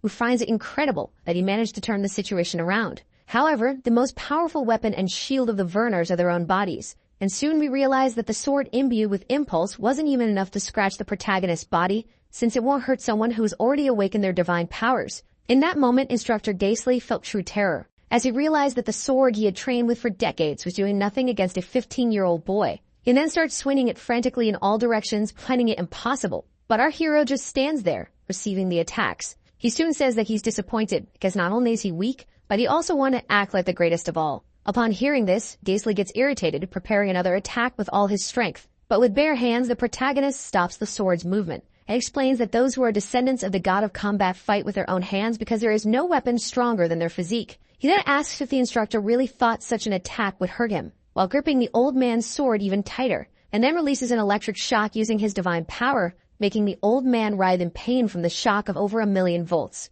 The elderly man then falls to his knees before the protagonist, and looking down at him, Mord asks if he's in shock and tells him to accept his defeat or else he swears he will eliminate him right there and then. Gately, who's not only in shock but also soiled his pants, is now terrified of that boy, realizing that from the beginning, he was never able to win against this incomparable power. He then lowers his head coldly and accepts his defeat before our hero. At that same moment, the crowd watching the battle begins to shout that the son of Vernars defeated Gately. Even the blonde man finds it impressive how a bastard son who awakened the divine blood managed to use the blood powers. Not only that, but he nearly killed his instructor in the combat god's spirit duel, so he has no idea how strong he might become. And as he watches the protagonist walking away towards a gate, he remarks that it was a good battle. In the distance, we observe 2 other people who were spying on the battle. The hooded one says that boy was incredible and mentions having heard that he was quite brave and unafraid of being defeated. We then discover that the hooded person is a beautiful woman named Erna of Vernars, 7th in the direct lineage of the Vernars. Let's now go to the castle of Archduke Vernars. There the old man remains seated on the throne while observing the protagonist. He says that the young man became an official warrior and even easily won the duel against Mr. Gately. Moore simply confirms this and says he's there to collect what was promised him. Then the Lord asks if he only requested the combat god's spirit to become a warrior faster, to which the protagonist responds that he actually couldn't stand by while his instructor neglected his role. The patriarch then approaches, saying that the strong are always right, and that's the motto of the Vernars. That's why he sees no problem with his actions. But what piques his curiosity is why he hid his powers before. Our hero explains that he was being cautious with the use of mana and impulse because he didn't know how to control them, as it was his first time using both. The patriarch finds that explanation reasonable. He's sure the protagonist came there just to challenge the combat god's tomb, and the latter affirms this. However, one of the guards present advises him to reconsider his choice a bit, as allowing him to challenge the tomb before the announcement will make some people complain. But upon hearing a subordinate try and give his opinion, the patriarch becomes completely irritated, asking how he dares suggest that he rethink his decision. The man quickly asks for forgiveness from his lord while thinking he should have come wearing brown pants. He explains that a promise is a debt. Subandi allows a protagonist to challenge the combat god's tomb, though he doesn't know why he wants to do so. Mord then kneels, thanking the lord for this decision, while giving a small smirk knowing he achieved his goal and will finally collect the first fragment of the world. The two then arrive at the entrance of the combat god's tomb. We see that the one accompanying the protagonist is Kestner, and he says that only one person can enter at a time and another can only enter when the previous one dies. Mord thinks that it's bigger than he expected and that he only knew the combat god's tomb was in the Archduke's basement but didn't know it was like this. And soon the blonde man says he can't believe Mord will be the first to challenge it. He adds that all of this is a result of what Mord has done, so he must ensure he returns alive. Mord begins approaching the gate, thanking his instructor, but before entering he stops in front of it because just standing in front of this thing is giving him chills. According to the myth of the Werners Archduchy, the combat god Werners had never encountered death. Instead, he merely abandoned his human destiny and became a god. The name combat god's tomb is just a name Werners gave it with a different meaning. Mord then remembers a phrase he read in the novel, which said that divine human remains inhabit this place. Finally, he opens the door and is met with a bright light. As he approaches, he knows that in 7 years, Aiden will obtain the first fragment of the world and that he will also need an assistant. However, at this time, the fragment of the world should still be inside. And soon the gate closes, locking the protagonist in that space. As he walks further into the place, he comes across various extremely bizarre structures. He is startled because it's completely different from what was described in the novel. He knows that the combat god's tomb has 6 spatial sketches, but the one described in the novel was only one of those 6. And no matter which one it is, they should all have a seal. So he only needs to find it. The seal should be a stone statue representing the life of the combat god, but soon we realize that something's watching him. After walking for a while, he remarks that nothing in that place seems realistic. In fact, it looks like someone made it in Photoshop and only halfway done at that. But soon something catches his attention as he notices smoke and fire coming from somewhere, realizing that it's hellhounds ready to attack him. Moreover, there are 2 of them, and our protagonist seems cornered as the rabid dogs watch him. Mord, who thought he wouldn't have to face so many monsters, feels a little disappointed, and soon he sees one hellhound charging at him. But with a quick strike, he neutralizes the first hellhound, immediately preparing to go after the second. However, he doesn't even need to get close since he uses his mana to separate its lower half from the upper half. As he continues searching for the statues, he remarks that it's unnecessarily exhausting. Soon he seems to reach his destination and finally finds the hidden seal. He sees a statue that appears to be the combat god defeating Etten in his youth, but he doesn't understand why it was turned into a seal. He comments that for him to have placed a statue like that, it seems he had a lot of self-love and must also be the man standing on top of the creature. The protagonist then begins to spread his mana around, and with just one leap, he jumps to the top of the statue, landing skillfully there, and he comes face to face with the statue of the ancestor. Upon observing the statue, he realizes that it's meant to be Werner's at 10 years old and understands why all his descendants seem like they overindulged in the juice. Mord quickly activates the combat god's blood and makes a small cut on his arm. He then approaches the statue of the founder and pours some of his blood onto the statue, thinking that it would have been difficult to find if he hadn't had a hint. And who would have imagined that after awakening the divine blood, one would have to place some on the combat god's statue? Then he quickly jumps down from the giant statue and thinks he should be glad to be the first to do this. But he needs to hurry and move on to the next seal. However, as he is leaving, we notice that the statue is now staring at him, and its skull seems to be cracking. Sometime later, we see that the protagonist has come a long way, having faced giant snakes, hellhounds, skeletons in armor, and various other monsters. In fact, he is now finishing off one of the skeletons. Yet these monsters continue to appear out of nowhere. He thinks that since the place he's in is just an alley, there's no way to avoid them. As the giant snake attacks him, he thinks it would make more sense for the combat god's test to be more straightforward. He then begins to condense his mana into his fist, deciding to finish off all the enemies that appear along the way. He believes this must be the type of test the combat god is proposing. Some flying monsters observe our hero from the top, but he realizes that these monsters are actually guarding the top of the wall to prevent him from climbing. At least he won't have to worry about fighting them on the ground. At this point, he has already found 5 of the seals, and now there's only 1 left. Then he will finally be able to acquire the fragment of the world. As he advances, he feels more mana, and perhaps because he has awakened the divine blood 5 times, he's also running low on mana. But something catches his attention, making him stop. Mord looks up with a serious gaze. It seems he has finally reached the 6th seal, a giant stone dragon. Like the others, this statue is very large, and it looks like it's going to be a challenge to climb. But before he does anything, a noise catches his attention. When he looks back, he sees a huge blue ogre staring at him. He immediately assumes a battle stance. Knowing this is a monster that even magical impulse fighters would have difficulty with, the blue ogre roars and prepares to charge our hero, slamming its fist into the ground in an instant, completely cracking the floor. However, Mord quickly dodges the ogre's attack, realizing that this is an ordinary monster since the average height of an ogre is 4 meters.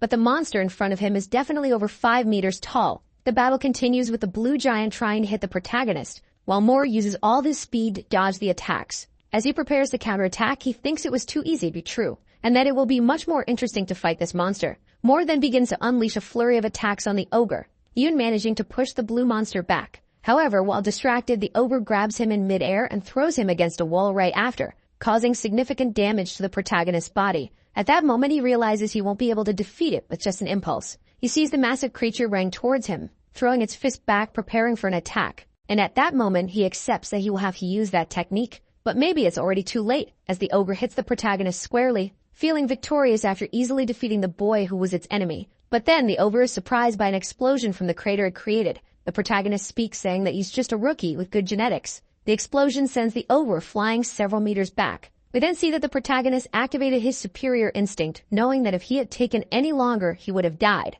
The furious ogre gets up, ready for round 2. But what it didn't expect was the protagonist charging a massive energy sphere in his fist. As Mord tells the blue giant to shut up, he delivers a blow that explodes the entire area around them, completely obliterating the ogre. Even though he won, Mord feels a little disappointed that he had to activate the divine blood to win. He thought he could defeat it without using it. Mord then walks away from his enemy, thinking that this dungeon is used by 15-year-old boys from the direct lineage, and that it seems battle knowledge and physical training really make a difference. That's why as soon as he leaves, he's going to start everything from scratch. He then reaches the top of the stone dragon and looks at the combat god, thinking there's something wrong with his height. Since his father is 25 meters tall, the combat god, who is supposed to be his ancestor, should be a little taller than that. But the truth is, it doesn't really matter. He pours some of his blood on the statue, trying to attain the fragment of the world. But some time passes and absolutely nothing happens. Mord begins to think something went wrong, as according to the novel, he should have gained a fragment of the world after activating all the statues.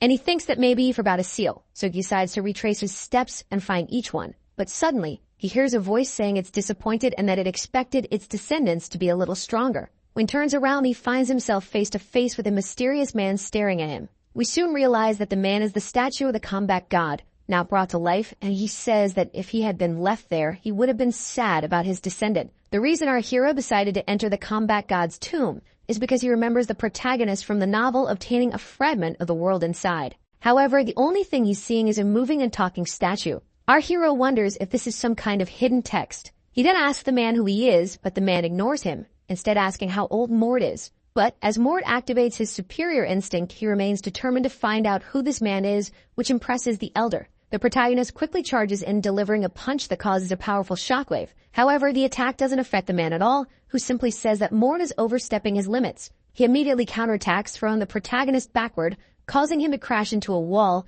leaving him a bit confused about what just happened. But then he sees the massive figure leaping toward him, saying it's time to give him a proper welcome. Mord receives a punch straight to his stomach, launching him into the ground like a cannonball. The impact is so strong that it kicks up a massive cloud of dust. Soon we see the protagonist emerging from the crater slightly battered, as he wonders if he's experiencing some kind of illusion, since this was just a stone statue a few seconds ago. The old man then asks if Mord truly doesn't know who he is, while the protagonist responds, saying he knows he's the stone statue of the combat god. But the man quickly explains that he isn't exactly a stone statue, but rather the human shadow that the combat god left behind. Upon hearing this, our hero was shocked, as it was mentioned in the novel that the combat god's tomb contained his human remains. And this means the tomb was meant for his human form, not his divine one. However, the novel said that the statues represented achievements in his life, and it probably means they were also imbued with his will. The elder says that although it's hard to believe, it's the truth. but you will show Mord a bit of his power to make him truly believe.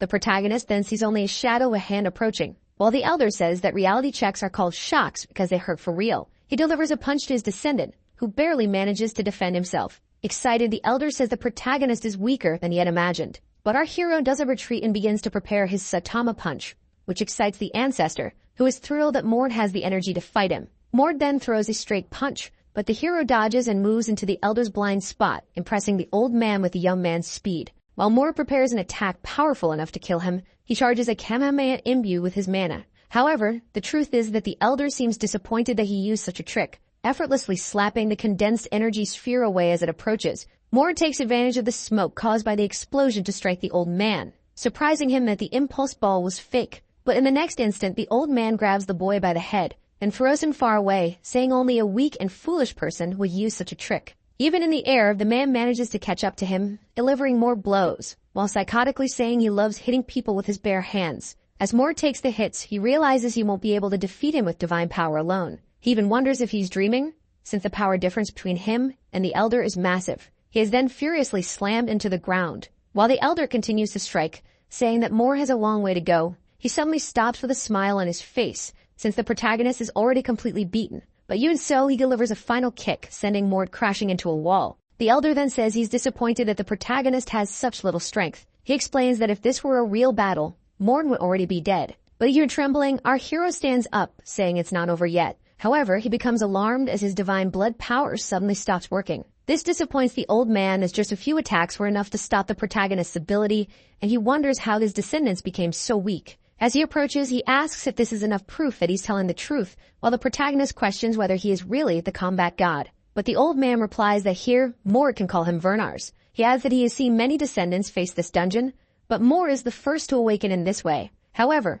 when Vernars learns that 500 years have passed until someone managed to awaken, the old man is incredulous that so much time has passed. He says it doesn't make sense since it's not something that should have been that difficult to resolve. Mord explains that after he ascended to the heavens, 2 of his sons got into a conflict, each claiming to be the successor of the combat god, and the loser took his subordinates and left. The old Hulk never imagined it would cause so many problems once he left. He then looks at the protagonist a bit disappointed, saying he shouldn't have revealed this side of himself to the young man. He then turns and asks if the young man has any idea what awakening truly means. With conviction, our protagonist says he has no idea. Hearing this, the old man can't believe it and asks why he put his blood on the statues then. The protagonist responds that he was searching for the fragment of the world. In the novel, when Aiden obtained the fragment, the combat god didn't appear, so he figures that the god only awakened because the blood Mord placed was from his direct lineage. The old man then explains that the meaning of the awakening and the reason he left the shadow behind is to teach about the personification of divine blood. This puts the protagonist on high alert,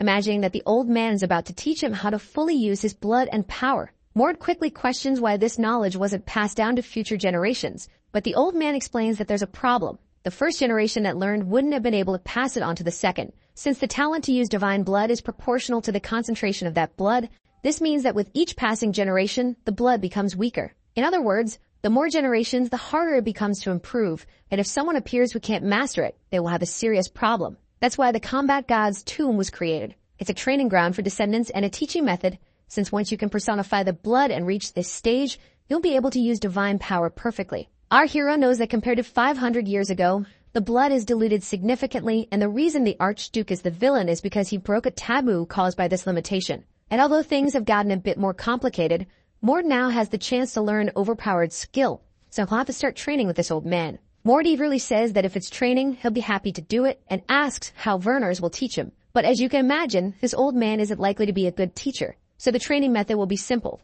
They will just fight, and fight nonstop. Upon hearing this reckless training method, our hero begins to feel disappointed. The old man then sarcastically asks if people today get everything handed to them on a silver platter. But obviously, our hero is just afraid of dying, since he recently broke 4 ribs. However, with a malicious grin, the old man says it probably doesn't hurt anymore. When the protagonist checks, the pain really is gone. The old man then shares 2 pieces of good news. First, while he's in this place, all injuries and mana regenerate immediately. And second, he won't be the one facing Mord. This makes our hero curious about who his opponent will be. In the next moment, an enormous wave of destruction erupts from the statue, startling the protagonist and disappointing the old man, who says that this god always likes to show off.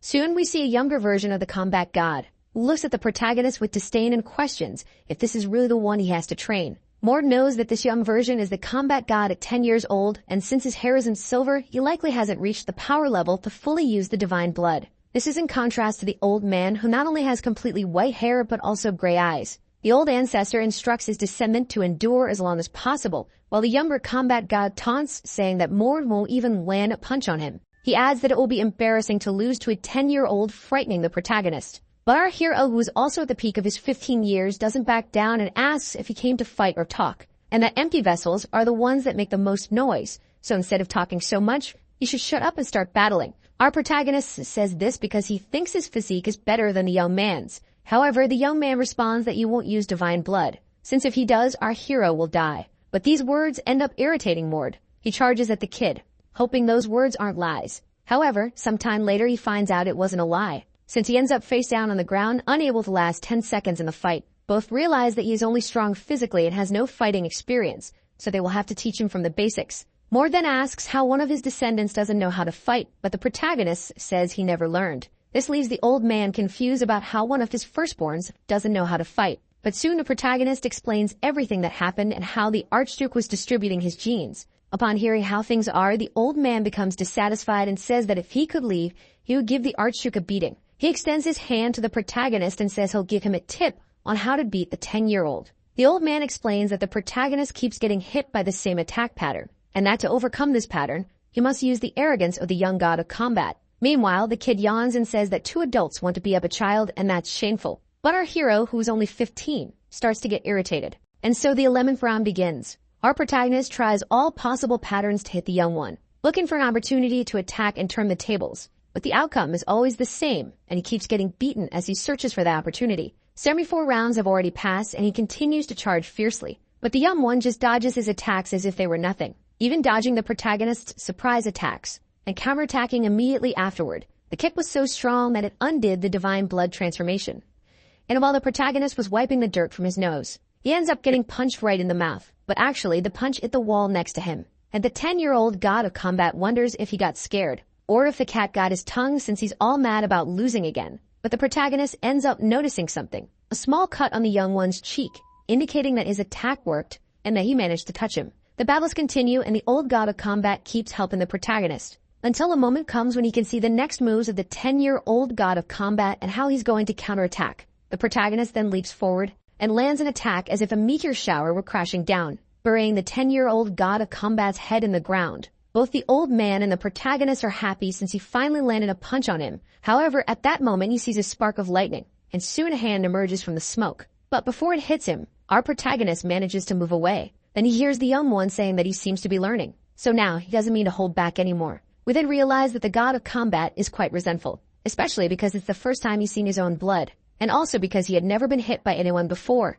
For this reason, he decides to stop holding back and charges for real. And just trying to block the young one's attack drives the protagonist backward, realizing that if the fight continues like this, things could get ugly, and even his body might end up torn apart. He then jumps back to try to escape, while wondering why the god of combat isn't trying to stop him. And it seems that the silky-haired old man doesn't care about what happens to him. The younger one then approaches, asking if he thinks he has time to be looking elsewhere, and soon delivers a blow to our hero's abdomen, which throws him far back, making him crash into a rock, yet managing to get a little ketchup out of our protagonist, and looking extremely happy with a sadistic smile. Without giving the boy time to recover, the naked one charges again. And our hero, who has no time to react, can only see his end approaching, as he receives a barrage of attacks. The 10-year-old god of combat grabs our hero's arm and simply throws him into the air like a rag doll, also jumping right after. In the air, he begins to prepare his final move, kicking him down and making him crash into the ground. At this moment, Mord can no longer use the divine blood. In fact, he can't even move a single finger. However, it is at this moment that he notices something falling in his direction. And when he looks up, it's already too late. A piece of the statue is collapsing on him. Right after the impact, a cloud of dust forms, while the god of combat wonders if our hero is still alive. But incredibly, he manages to raise his fist, making the god of combat admit that he truly has guts to endure all of this. But unfortunately, it seems that's all he has, since his legs have been pinned by the statue. And when he looks down, he realizes he can't move them, automatically panicking. The 10-year-old jumps from the top of the statue, while preparing an attack that will ensure his legs stop hurting. Meanwhile, our protagonist reflects that he can only use the divine blood in at least 8 seconds. Time keeps passing, but he probably won't have enough time to recover, since the attack is practically upon him.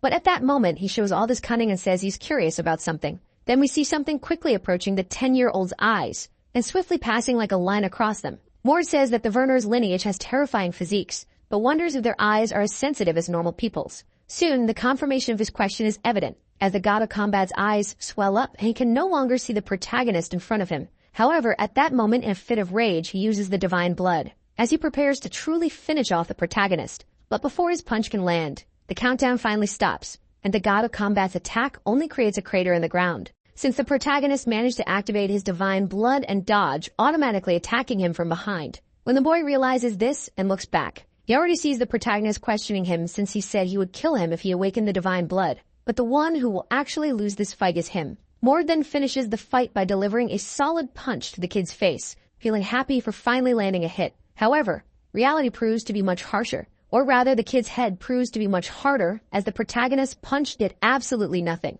The 10-year-old then grabs him by the neck and prepares an attack, saying that this is how you really strike, making the protagonist feel disappointed as it seems the boy is too much for his current power. But at that moment, the old man intervenes, ordering him to stop fighting, and soon the protagonist is thrown far away, leaving him confused, wondering what happened. But when he looks forward, he sees the old man's back and realizes that he stopped the younger one's attack with just one hand. He then questions what he's doing, as he told him to teach, not kill. So the training is over. The younger one asks if he would say the same if he were in his place, but the elder just gives a cold stare at his younger self. And like a child who disobeyed his father, the younger one quickly reverts to his normal form and starts agreeing. The protagonist, who is observing all of this, realizes that the younger one is afraid of the elder and is just happy to have survived. But at that moment, he begins to hear an earthquake. And when he looks up, he notices the entire subspace collapsing, while the elder says it's time to differentiate between dream and reality. He explains that the protagonist has divine blood different from his, and it's likely because he's a descendant of Arita, who was also part of the Vernars.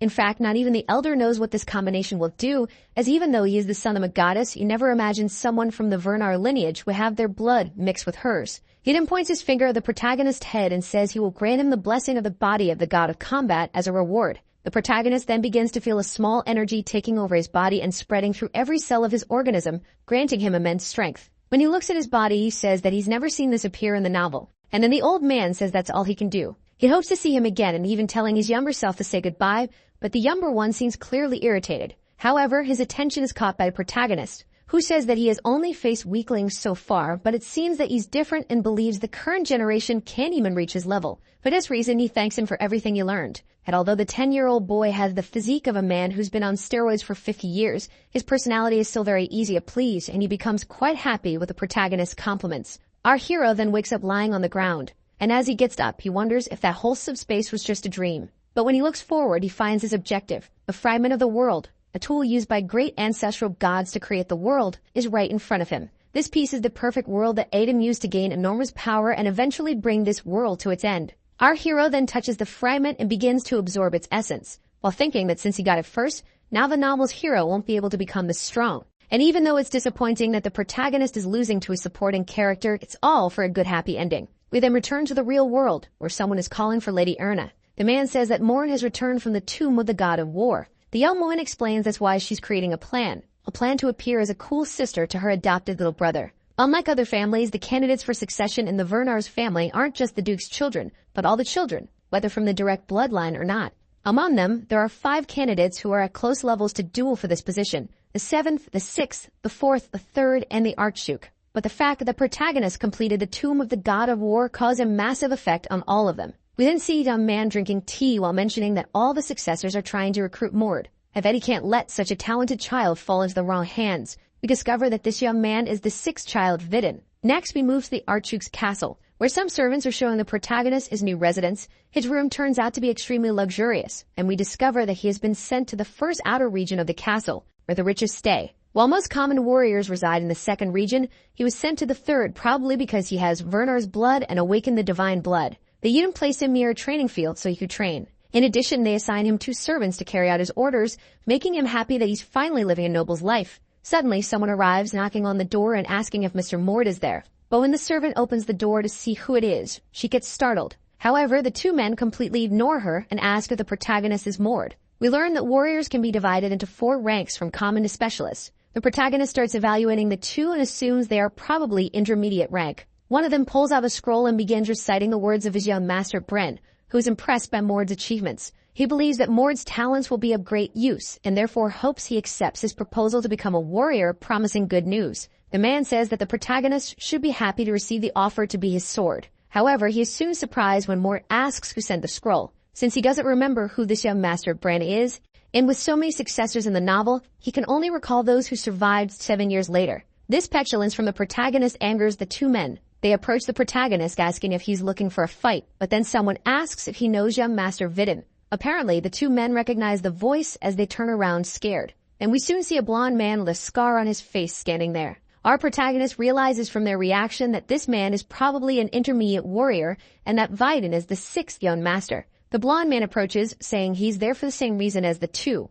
while explaining that the strongest should gain the protagonist's loyalty. But these words irritate the other warrior, who asks if he's up for a one-on-one fight. However, what the warrior didn't expect was that the blonde man with the beastly look was actually up for a one-on-one fight, inviting him to step outside and settle it. And if the man isn't confident, then he should tuck his tail between his legs and disappear, taking the opportunity to inform him that his young master is a loser. The warrior, unable to do anything, just grits his teeth, while telling Wolves that he'll regret this. Observing the two backing down from the blonde, our protagonist realizes that not all intermediate warriors are on the same level. Soon, the man turns in his direction asking if he is Lord Mord, introducing himself as Wolves while our hero questions whether he should address him as a veteran. But the man says no, since those two idiots were older than him but weaker. The true measure of a warrior is not their age or rank, but their strength. Our hero agrees and says that the reason he came is to try and get him to join Vidin's side. Wolves says that's exactly it, and since he's a rising star, he brought this incredible offer. And as he approaches with a menacing look, he warns that he'll do whatever it takes to make him accept following his lord,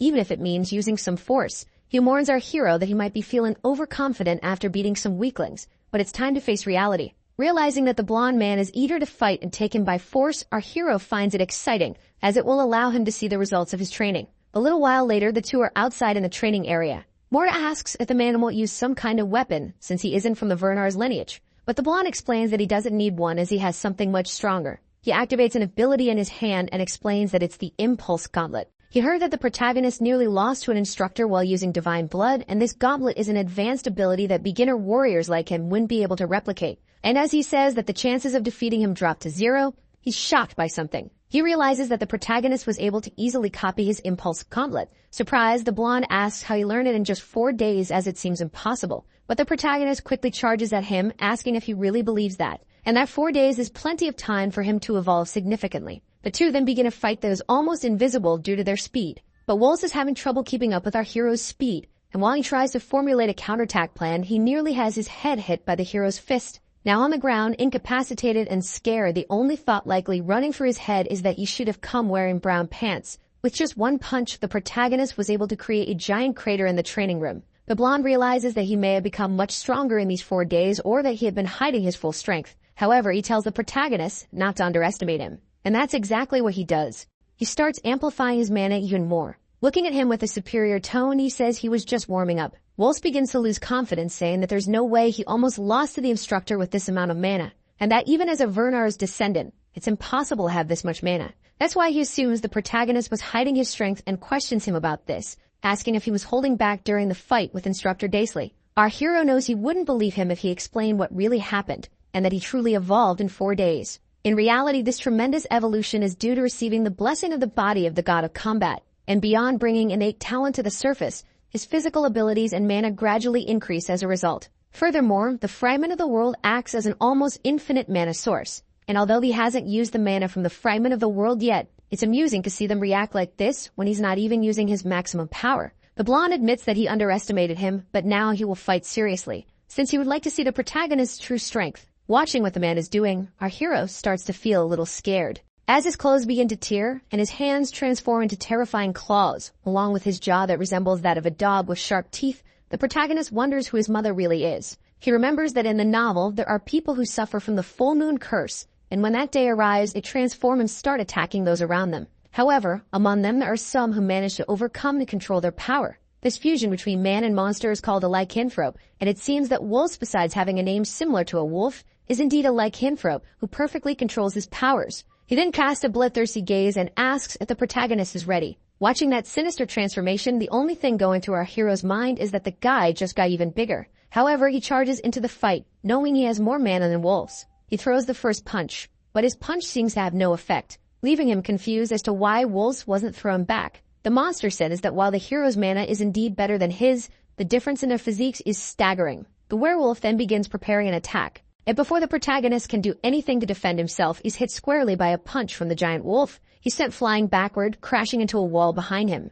The impact is so strong that it leaves a crater where the protagonist hit. It even causes some ketchup to spill from his mouth. Realizing that the werewolf is stronger than he imagined, our protagonist still refuses to use his divine blood, as with his greater mana, the fight is still even. He then gets up, asking the wolf what he thinks about ending this. However, the man gets irritated and thinks the protagonist has realized he's going to lose and is trying to end the fight without using divine blood. But the protagonist explains that he doesn't know what will happen if he uses it and fears he might accidentally kill him. This only irritates the werewolf further with such arrogance. So instead of using divine blood, the protagonist decides to use the fragment of the world. While preparing the mana in his heart, he explains that he hasn't used everything he has. He explains that people with the fragment of the world can use it by extracting its mana after completing the tomb of the god of combat. He managed to do this by using a training method he read in the novel. But since he only has one fragment, he can only use the blessing of the body of the god of combat for 20 seconds. But that's enough time to break the imbalance in the fight. Upon realizing the young man has increased his mana even further,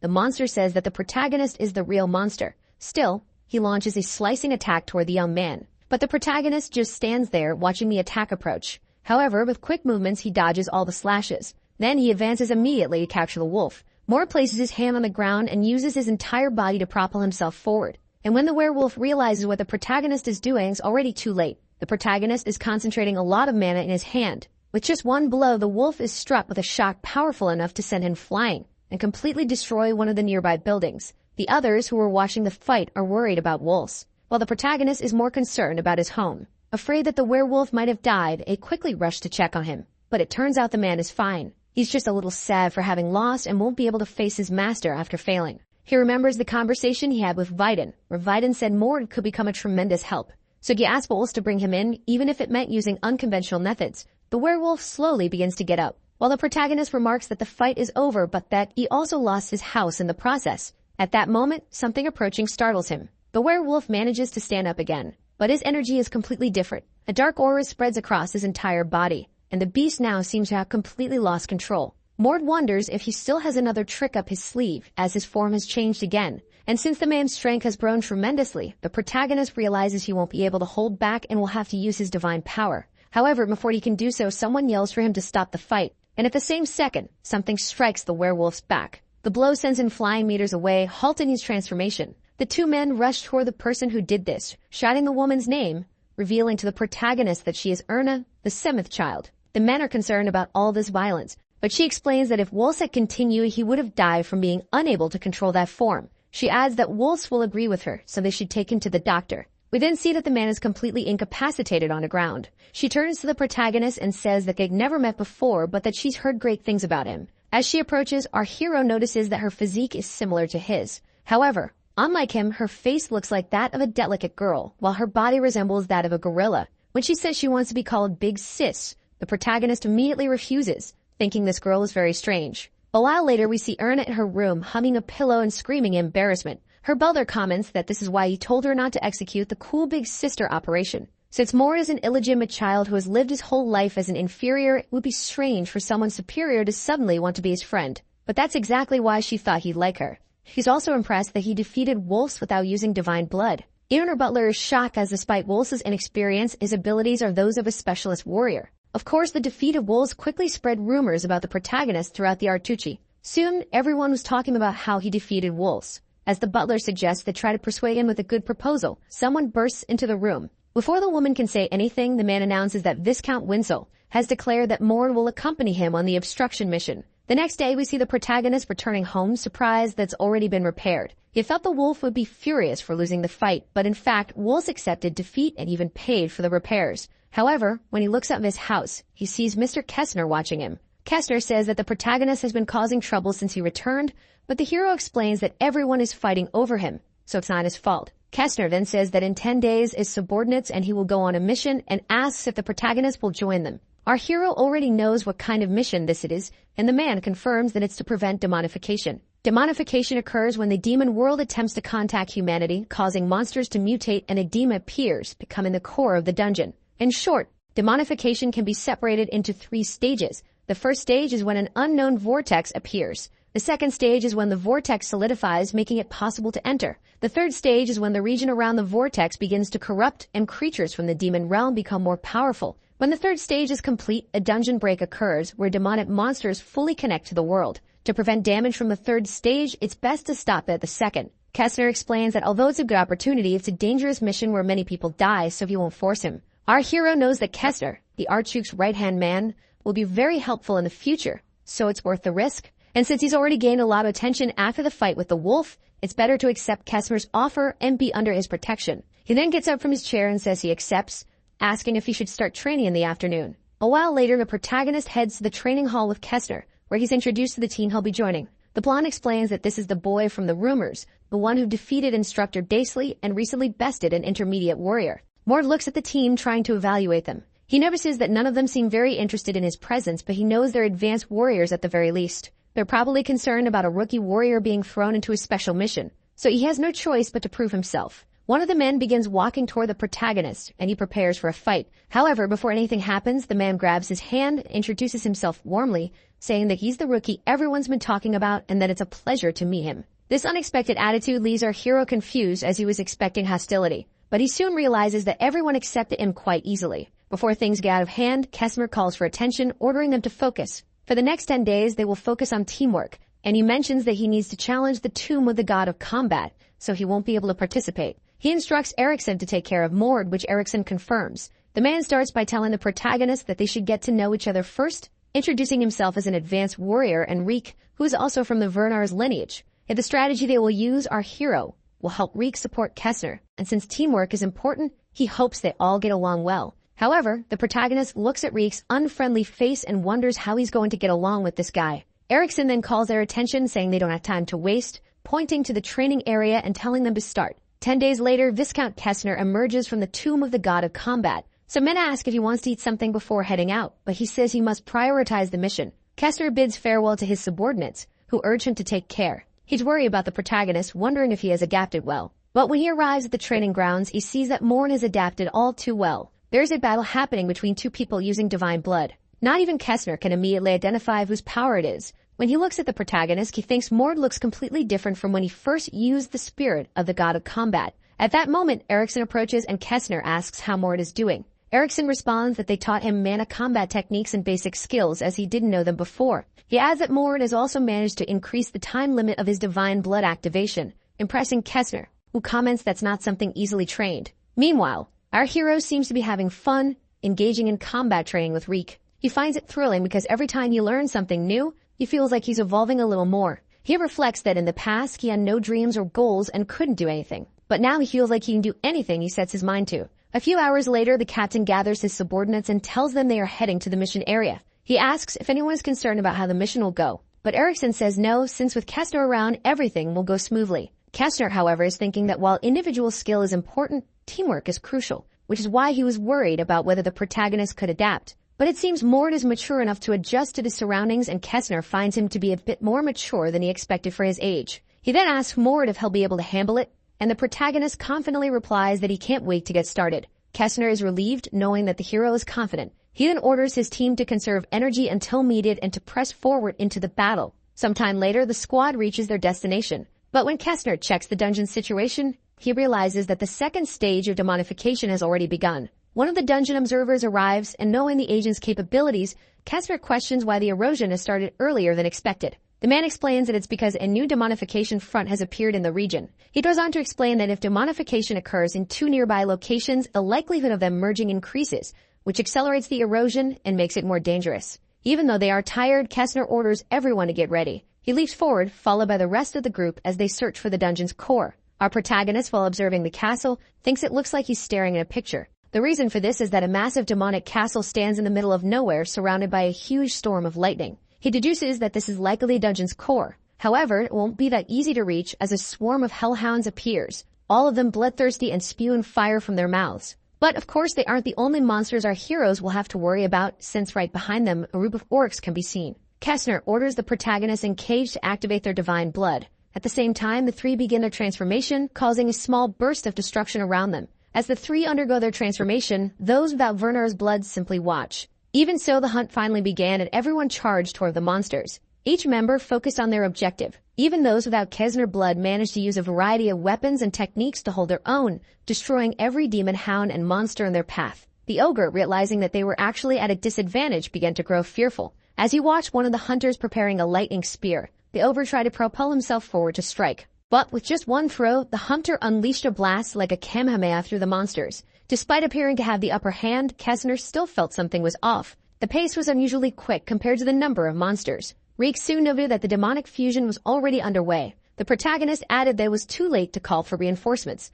Therefore, the plan had to be executed perfectly, and they needed to clear a path to the center as quickly as possible. Kestner ordered the protagonist and Reek to handle the Cyclopses, while he took care of the rest. The protagonist immediately began preparing his attack, once again concentrating mana in his fist, and with just one punch sent several Cyclopses flying backward. Reek was impressed, noting that even though it was Mord's first time facing demonification, he showed no fear. He realized the protagonist was truly different from a normal person. The problem was that Reek became too distracted watching his friends battle, failing to notice a demon right in front of him. The creature began condensing energy in its mouth, ready to fire. Reek knew he needed to cast a spell as quickly as possible, but it seemed like there wasn't enough time. However, before the demon could fire, a light descended from the sky, and like a meteor, something fell, eliminating the monster. It was the protagonist who had managed to stop the beast's attack, telling Reek he was there as his reinforcement. Reek nodded in agreement, and the two of them charged at the creature, attacking in unison and forcing it to its knees. This was the moment the protagonist had been waiting for to strike its weak point,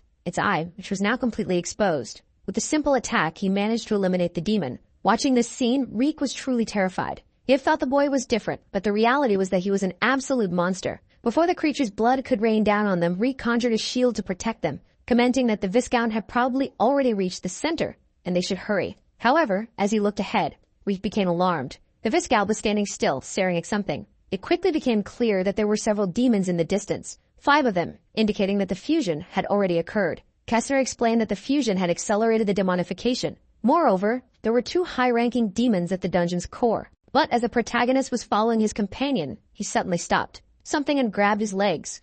The monster let out a malevolent laugh, and the protagonist was immediately pulled down. He tried to call out to the superior, but when Rika looked back, it was already too late. The protagonist had been taken. He fell hard onto the ground, confused by what had just happened. But soon he heard a voice remarking that he had fallen from that height and was still intact. So he was probably a young man with the blood of the god of combat. Surveying his surroundings, the protagonist began to grasp the situation. He had been taken to the demon gate that connects to the demonic world. This was likely the deepest part of the dungeon, and the man standing before him was its core. The demon introduced himself as Baron Ultrace, chosen by the root of formidable darkness, one who would bring death and chaos. On the surface, Reek informs his captain that Mord has been taken, alarming Kestner, who wonders when it happened. The bald warrior tells him to follow as he knows where Mord was pulled. When they reach the location, however, they are surprised by what they see. Meanwhile, down below, the protagonist questions Baron Ultrace about why he brought him there. The demon explains that when 2 demonic territories merge, one leader must remain to become the core, and in this case, it was him. For now, the other leader is up above having fun. Since he lost the duel, he became the core, but with 3 people carrying divine blood, he decided to at least devour the youngest one. He explains that he always prefers the young over the experienced because fresh meat is tastier. Even a protagonist isn't confident about fighting a demon at this level. It's explained that the stronger the demon at the core, the wider the variety of demons spawned, ranging from common to advanced. However, there are nobles ranked from Marquis, Count, Viscount, Baron to Baronet. A Baron is strong enough to kill most specialist warriors, which is why Kestner, up above, realizes this is bad news. He knows the boy has immense potential but hasn't fully unlocked it yet. Therefore, fighting a noble demon will be difficult. Kestner remarks that the demon is disgusting for choosing to capture the youngest while being confident in devouring them. Reek says he'll help, but as he begins to transform, the captain tells him there's no need. He fully activates his divine blood and says he'll handle it alone. Meanwhile, the protagonist below is thinking that there's no need to test this demon any further. If his only option is to fight, then he'll give it everything he's got. The demon, still confident, questions if the protagonist really thinks he can do anything with divine blood. But before he finishes his sentence, he's hit by a kick from our hero that sends him flying. The demon, however, manages to stay on his feet and acknowledges that the protagonist is better than expected, but warns that his end is near. The red-skinned demon clasps his hands together and begins performing a ritual, summoning a circle behind him. From the circle, fireballs are launched toward the protagonist. But as the attacks approach, the protagonist simply readies a punch. He strikes the demon's magic, shattering the entire illusion. What he didn't anticipate was that the fireballs would explode on impact with him. The Baron mocks the hero, saying he'd hoped to toy with him a bit before killing him. But before he can continue talking nonsense, he's punched straight in the mouth, sending him flying and kicking up a huge cloud of dust. As the demon checks if his jaw is still intact, our protagonist is already preparing another attack. He summons several energy spheres into the air and hurls them all at once toward the demon, causing a massive explosion. Reflecting on how he's fought many people since becoming Mord, this is the first time he's truly gone all out. The problem is, when he looks ahead, he's shocked. The demon, having lost 50% of his health, has entered his second phase, triggering Berserk mode, and the protagonist is stunned that he can still move after that attack. Even so, Mord had anticipated that it wouldn't be easy to defeat this demon. The Baron begins to approach, destroying the ground with each step. With no other choice, the protagonist starts to tap into the power of the crystal, raising his mana to match the demon's. The two energies clash, causing a shockwave to burst in all directions. However, a sword begins to materialize in the demon's hand. Its sheer size alone matches the height of the protagonist. Baron Ultraze readies his first attack, but the protagonist is closely watching the sword's movement. Before the blade can reach him, he charges at the Baron, delivering a punch with all his strength. After the successful strike, another cloud of dust rises from the impact. As the protagonist looks back to see if the demon has finally been defeated, it seems that the Berserk mode took its toll, as the demon's head is now consumed with rage. At that moment, the demon's body begins to fall slowly, and the only thing left floating in the air is the dungeon core. Realizing what it is, the protagonist is left astonished, while the core glows, showing that he finally managed to complete it. On the outside, it seems that Kessner was also successful in his fight. Stuppy orders Reek to collect everything, since he must head as quickly as possible to the deeper layer to try and rescue the protagonist. Reek says it's dangerous for him to go alone, and that he should wait for the group, but he quickly leaves, telling the man to stay calm. However, when he gets there, he finds the protagonist unharmed. He becomes startled, looking around and wondering where the demons are. Our hero says there was only one wielding this sword. Then the man says that this is a sword used by a noble demon and wonders if he killed him. The protagonist says he got lucky since the monster let its guard down, but Reef thinks that even with its guard down, it would still be impossible for a noble demon to lose to a boy who just awakened. So he says that the money this sword will bring in is quite a lot, thanking the boy and finally considering him a true warrior. We know that Kessner brought the protagonist on the mission so that he wouldn't get involved in the conflicts of the successors. He wanted to become a protective shield until it reached a point where Mord could choose what to do. And for that, he thought it would take at least 5 years, but now he thinks 1 year will be enough. After completing the mission and preventing demonization,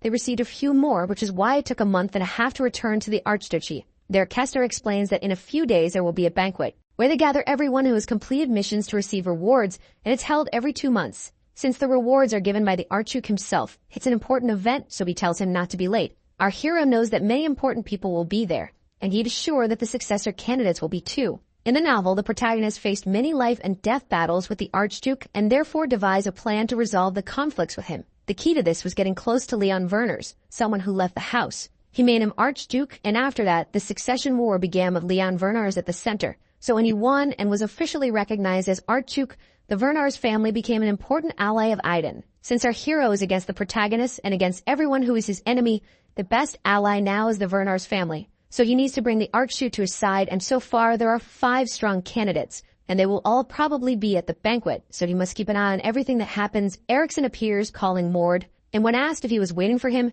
he said that probably no one would accompany him, inviting him for a drink after the reward ceremony. Someone then calls the expert warrior Erickson and the common warrior Mord to enter, and as soon as they step in, everyone at the banquet begins talking about the protagonist who managed to defeat a Baron demon alone, talking about his physique and that he might be even stronger than the legitimate sons. Someone then greets Erickson, saying it's been quite some time, and he quickly bows his head, explaining what he truly does, introducing himself to the young Master Dren, the 3rd candidate to succeed the Werners. He asks the young master to give him a moment as he would like to speak to Mord alone. However, someone appears saying they don't find that polite and calls him brother. Soon the blonde man with a goatee looks back, questioning what he's talking about, then realizing that the young man is Vidin, the 6th candidate to succeed. Vidin says it's obvious what his brother wants to talk to Mord about, assuming he wants to bring him to his side. However, the man with the goatee says his brother is completely wrong, and that in fact he came to apologize for the rudeness of his subordinate. Last time he sent a letter to the protagonist through his allies and clearly instructed them to be polite,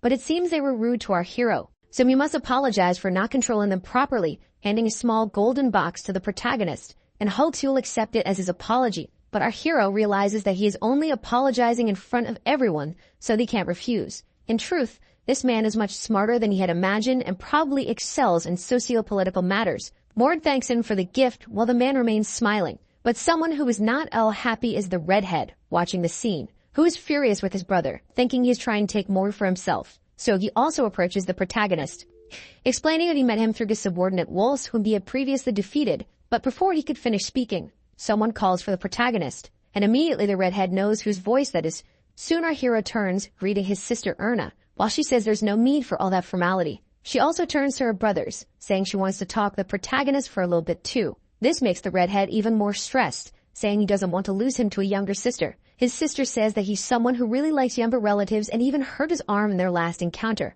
But the redhead responds that it was a necessary punishment because she hurt his legs. The bickering continues while the protagonist analyzes that Vidin is the Duke's son and Erna is the daughter of the Duke's sister, so they likely don't get along well. Looking around, he realizes that there are only 3 successor candidates present. Dren Vernars, who is careful but not very trustworthy, Biden, who is a spoiled daddy's boy, and Erna, who is somewhat odd, though he still doesn't know what her real abilities are. However, at that moment, another person arrives, giving orders to the younger siblings. Erna is surprised that her brother is there since she thought he would be busy. Even the redhead can't believe he came, as he doesn't like banquets. But soon the young man explains that he only came to personally meet the star of the event, introducing himself as the expert warrior Huron. When he shakes our hero's hand, he remarks that his hands are callous and that he must have trained a lot. He is impressed by his recent feats of defeating a Baron with his fists and says he would like to fight alongside him one day. Our hero remembers that this man was one of the candidates who made it to the end and that he seems like a nice person with monstrous talent. However, at this banquet, one person is missing, and he starts looking around, wondering where young Master Alan is. But at that moment, his search is interrupted by the man presenting the banquet, who announces that the Archduke wishes to speak. The old man says he is impressed by the achievements everyone has made in these past 2 months, and that now they will begin the reward ceremony. The first to receive his reward is Kessner, who kneels before the Archduke as he speaks some words of honor. The next to be rewarded is our hero Mord, introduced as a 15-year-old boy who killed a Baron demon, and to make the reward match the level of his achievement, besides giving him the trophy, they will raise his ranking to intermediate warrior, leaving the other nobles impressed, as he has only completed a few missions. However, since he already killed a Baron, everyone assumed he would be ranked as an expert warrior. The Archduke says that our hero has evolved greatly since the last time they met, and that you would love to see his current skills. And our hero, a bit downcast, says he will count the days until then. A while later, everyone is at the banquet, but the protagonist is interrupted by Kessner, who says he needs to talk to him. Then he pulls him aside, telling him not to drink too much since tomorrow he will go to a new place,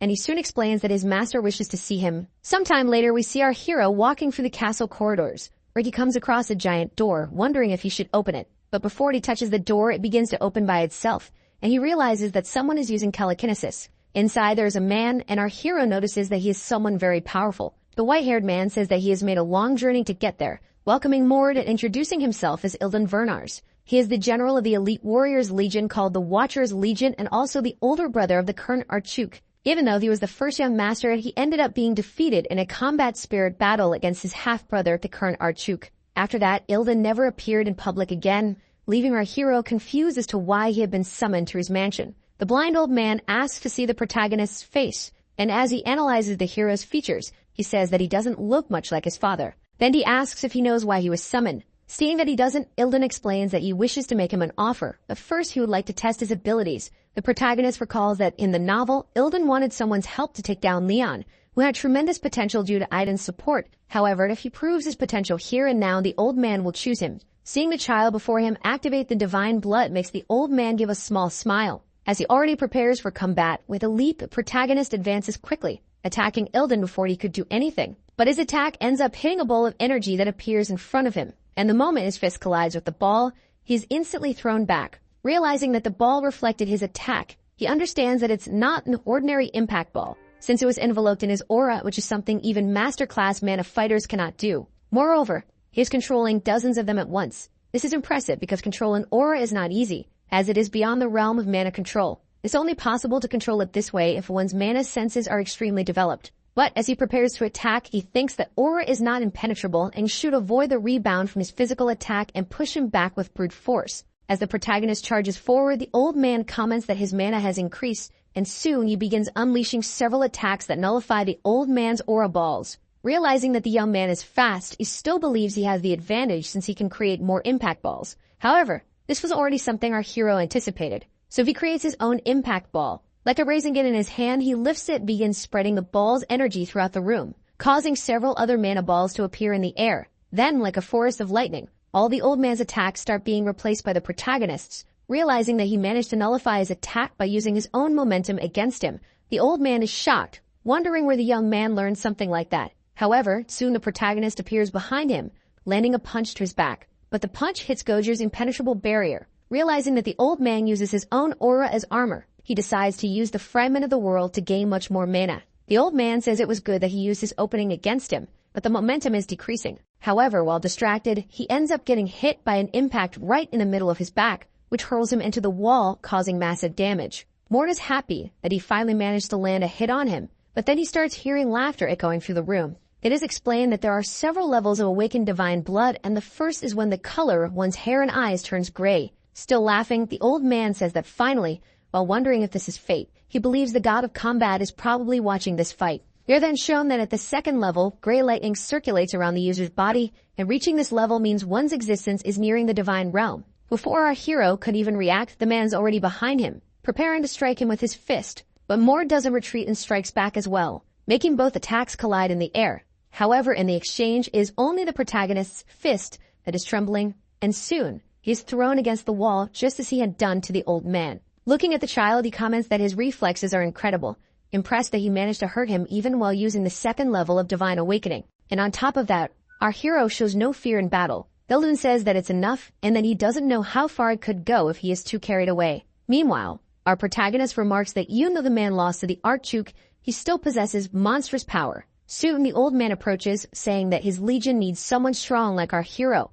making Mord ask if that's the offer, while the calm man confirms his desire is for Mord to join the Watchers Legion. The Vernar's Archduchy has a legion of warriors called the Guardians Legion, meant to be the elite of the elite alongside the Watchers. Since the southern region of the continent has a large demonic territory, the Watchers are responsible for monitoring that area. The White Demon Kingdom has not yet been fully demonized, but it's on the way, and one of the Guardians Legion's roles is to fight against other influences within the continent. Their opponent is an organization that holds nearly the same level of power as the Vernar's family, the renowned Ordar's family. One of the reasons it's dangerous to join the Guardians Legion is the recurring conflicts with this family, which lead to the highest death rate. That's likely why Casimir wasn't too happy, as it's the most dangerous place in the world for a warrior who has just awakened his powers. The old man explains that all the successor candidates want him, and the special treatment and requests will not stop coming from all sides. Casimir is helping him, but he has his limits. However, the White Demon Kingdom is a place where the successor's influence doesn't reach. The protagonist knows he's right, and besides, he stands to gain a lot if he goes there. So he says he has two conditions, leaving the old man intrigued as to what those conditions might be. The first is that the protagonist wants the old man to be a sparring partner from now on, making him think that Mord wants him to teach him. But Mord quickly clarifies that he just wants to spar, leaving the old man curious, wondering if he believes he'll grow stronger simply by dueling with him. Then he quickly states the second condition, which is that he wants to roam freely for a year under the excuse of being on a secret mission. The old man asks what he plans to do for an entire year, but the protagonist doesn't answer, even though he knows it's a selfish request. However, it is during this time that the novel's protagonist becomes stronger, so he needs to find the world fragments before Aiden discovers their existence. For a second, the old man gives a small smile at this request, understanding that he has no other choice but to accept it, but he will only allow the protagonist to roam for 8 months. This was expected, and it shows that Ilden is very generous with those he holds high expectations for, as was depicted in the novel. Even though he doesn't fully understand why he's giving his all to make Leon the Archduke, this is still a great opportunity, so he thanks the old man for his generosity.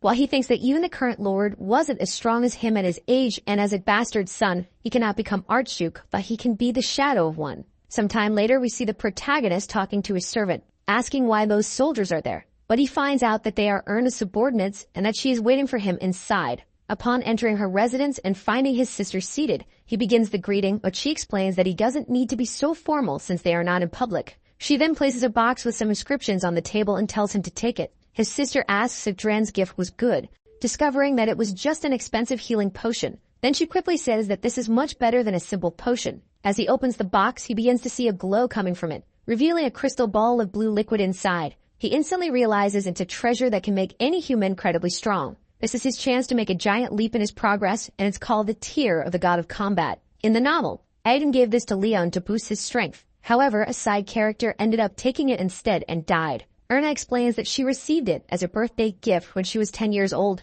and it is a very valuable item. But if he can't handle it, it will act as a poison, advising him to take it only when he's ready. She explains that when she helped the imperial family on an expedition, she received the same gift. So she used the one she got for her birthday and kept this one. Meanwhile, our hero is simply shocked that she gave him a potion that only 3 succession candidates had in the original story. He then thanks her, but she says it's nothing and just wishes to talk more when he returns. Sometime later outside, our hero thinks that she only came to deliver this gift. He won't forget this and the fact that she valued him to this level even though he's not on her side yet. 20 days pass, and our hero seems ready to start his journey. However, before leaving the castle, he runs into Kessner, who questions whether he's really leaving, when the protagonist says he just wanted to slip away quietly. The blonde man says that while our hero might be strong, he's only 15 years old and still doesn't understand how dangerous the North is. However, he's surprised when the protagonist simply thanks him for everything and says he will never forget his care since Kessner endured all kinds of pressure from the successor candidates while trying to protect him. Even so, at no point did he try to control him or stand in his way. In truth, he was only being kind to Mord, so the hero vows to repay him for everything he did. Then he tells the man not to worry, asking if he really thinks he can't take care of himself, and that he'll see him again once he returns, bringing a good drink for them to share. Even though the protagonist tries to ease his mind, Kessner remains a bit serious, but soon gives a smile, saying there's nothing he can do to stop him from going, wishing him good luck, while the protagonist wishes him good health so they can meet again. As he leaves the castle, we see that he's being watched from the top by someone. This person quickly jumps from the castle walls, and once on the ground, begins blending into the surroundings, becoming invisible. Mord seems to sense someone's presence and looks back, but when he turns around, he sees nothing but grass. It's then explained that those who learn Impulse must go through several levels, and the first is using Impulse on the sword and body. The second is using it like a gauntlet. The third is to imbue and strengthen objects with Impulse. The fourth is to condense and accelerate it into an explosive power. And the fifth and final level, which most magical artists can't reach, is known as Aura. Our hero spent 20 days dueling with Ilden. However, he wasn't satisfied with just duels and taught him several important things during those days. Thanks to this, he became stronger, but is still not close to using Aura. However, the small creature before him is capable of making our hero awaken his aura immediately. A few days later, deep in the forest, our protagonist is thinking that the warriors sent by the Archduke to ambush him should arrive soon, since they want to capture him before he reaches the Northern Territory. At that moment, something almost hits the protagonist, who barely dodges it. And when he looks up, he is surprised as a battalion of warriors is there to ambush him. One of the commanders shouts, "Fire," and a barrage of arrows is launched toward our hero. The man thinks his plan works since there's no way he can dodge those thousands of arrows. However, from the smoke, small lightning bolts emerge, and soon the protagonist is revealed to be unharmed, having activated his divine blood, leaving the warriors impressed that he activated it so quickly. The general then orders the mages to cast fire magic on him, which heads towards our hero. But he begins preparing a new magic, summoning those same impulse balls he used in his fight against Ilden. And when the two magics collide, a massive explosion occurs, devastating the entire forest. Due to the fire and heat, the forest is now nothing but ashes, as we see several warriors lying on the ground. The last surviving mage thinks this is impossible and never imagined he would beat the fire using explosive impulse, realizing that the boy is far better than people said. Mord simply looks coldly at the last remaining mage. Then he quickly advances, delivering a punch to the barrier the mage is summoning. But he's surprised when nothing happens after punching his shield. However, all he needs to do is punch even harder. But before he can finish his attack, he is ambushed by one of the remaining warriors. Upon hitting the protagonist, the man seems to notice something different. He realizes that the MC is using an aura gauntlet. Thus, he discovers that our hero is now capable of controlling aura. But before he can do anything, he gets struck by the protagonist, who manages to catch him while still in the air and delivers a punch directly to his chin, sending him flying like a meteor. Although the man is severely injured, he remains alive. Meanwhile, the protagonist speaks, saying that he knows who he is. He states that his name is Varen, and that he is considered the best warrior. He quickly explains that he saw him once in the training center on the day of the banquet. He asked about him because he was alone in the ceremony and was told that he's the best martial artist in magical combat. He's a cunning man but has a short temper, so it's best not to approach him. The enraged man asks who said that, but the protagonist doesn't answer, of course. Instead, he says that Varen is the loyal dog of the Archduke, so he's sure it was the Archduke who sent him, probably after his fruit. In the novel, the Archduke appears as a powerful but unforgivable villain. And there's a simple reason for that. He committed the terrible sin of consuming his own children. The Archduke's subordinate is shocked, wondering how the protagonist knows this. But the protagonist remains silent, looking at him with superiority. It's explained that in the novel, the Archduke always displayed great combat talents but became alarmed as he started aging. At that time, a secret society called Silver Blood approached him, offering a solution to consume his own bloodline. With the Werner's bloodline as a fertilizer, a fruit that maintained his youth would grow. And since it was more effective when he used someone who had already awakened the divine blood, the Archduke sacrificed all the bastard children, leaving only Mord. The reason was that he needed someone to fill the role of Archduke since 5 years ago the god of combat left the seal of the Demon King for his descendants to protect. Once a year, the Archduke must fight against the reincarnation of the Demon King in a one-on-one duel. Since the duel doesn't take place in the real world, he doesn't die if he loses, but the seal weakens. However, he can't enter again, so losing is akin to losing his position as Archduke. That's why you needed someone to fulfill that duty for him. We then see the Emperor holding a twisted apple with veins while someone asks if he's going to see Mord before leaving. However, he replies that he won't and that he doesn't understand why his brother is taking the boy to the Guardians Legion. He even trained him for several days at the mansion, so he can't comprehend why someone so precious was sent alone to such a dangerous place. But in reality, that doesn't matter. It would be great if Mord swore loyalty, but he's someone who can't be controlled by anyone. So the best option now is simply to devour him. After Mord bites into the apple and closes his eyes to focus, when the Emperor opens them again, his transformation is complete. Lightning bursts from his body, showing that he's in the second stage of divine blood. He then turns to Varin, ordering him to bring the protagonist no matter how much power it takes,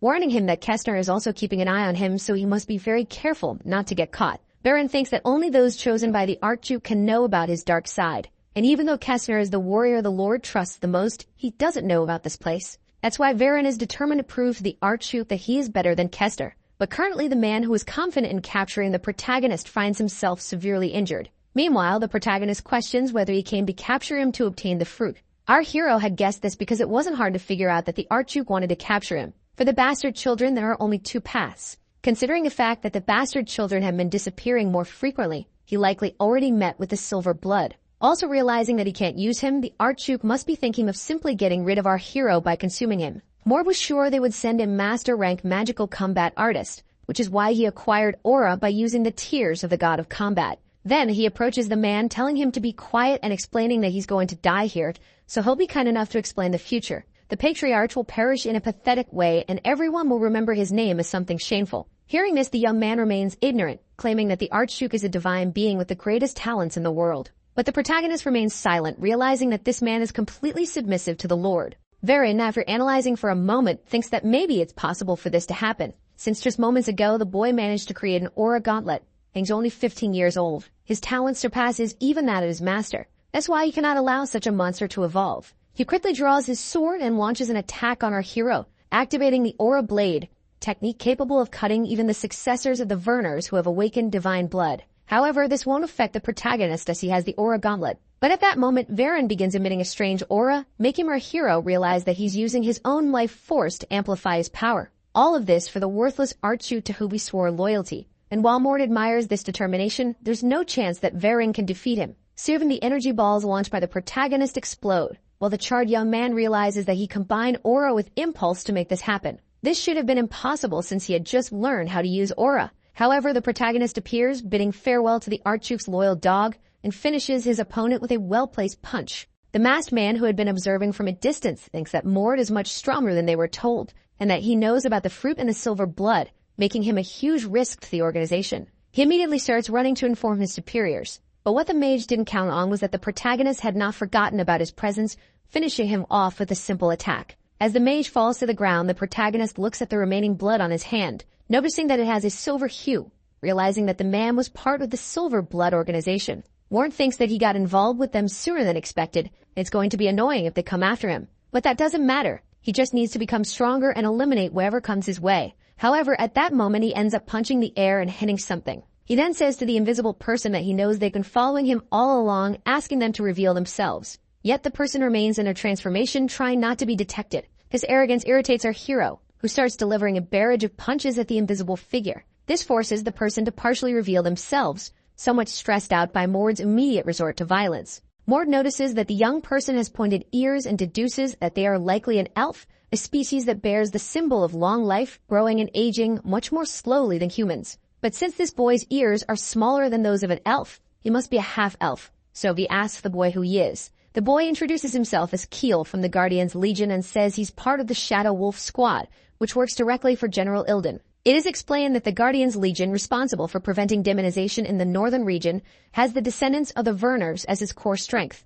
However, there are other squads like the Shadow Wolf, which specialize in different tasks, such as protecting allies and assassinating enemies. For this reason, they possess stealth abilities that are different from the common Vernar's warriors. The young man believes his stealth is the best among all the Shadow squads, but even so, the protagonist managed to detect him. He then explains that his master sent him to escort Mord, and that he was supposed to help him when he was in danger to ensure an escape route if necessary. But after seeing how easily the hero destroyed those men, he realizes that Mord is a much greater monster than the general had described. To prove it was a direct order, he hands over a bracelet, explaining that his lord said this would be proof enough. Upon seeing that mysterious item, our hero understands that it was indeed Sir Ilden who sent him, as this is the bracelet he himself broke in battle. When the young man hears that the protagonist managed to break the general's bracelet in a one-on-one fight, he's astonished, while the protagonist tells him to go back home. Turning away, Mord tells the young man to leave since he has already failed his mission, or rather, neglected it. However, the boy knows he can't return as his general would be disappointed. Thus, he says that he will repay his failure by assisting the protagonist throughout the journey. Not only that, but he will also stand guard during the night so that Mord can sleep and take care of basic tasks like cooking. Hearing the young man practically humbling himself, Mord is confused, wondering if he's really willing to do that, and he recognizes the boy's name from the novel. A boy abandoned by his father for being a half-elf, who, when on the verge of death, was rescued by Sir Ilden. When the protagonist and his companions were fighting against him, it was this young man's spiritual magic and stealth that helped a lot. Of course, since he was just a side character, he ended up dying later, but despite appearing young, he's an expert in assassination, and considering that Silverblood will likely ambush him, it wouldn't be bad to have him as a companion. Especially since his duty is to protect Mord, the hero accepts the boy's offer. He orders him to start cleaning immediately, and when the young man asks what he should clean, Mord explains that it's the battlefield and all the men left on the ground. Since leaving traces behind isn't a good idea, this will prove how skilled he is. Meanwhile, at the Lord's castle, someone reports that Varian was defeated. There were signs of a battle, but no bodies, leaving the Patriarch impressed, as he didn't know Mord had an escort.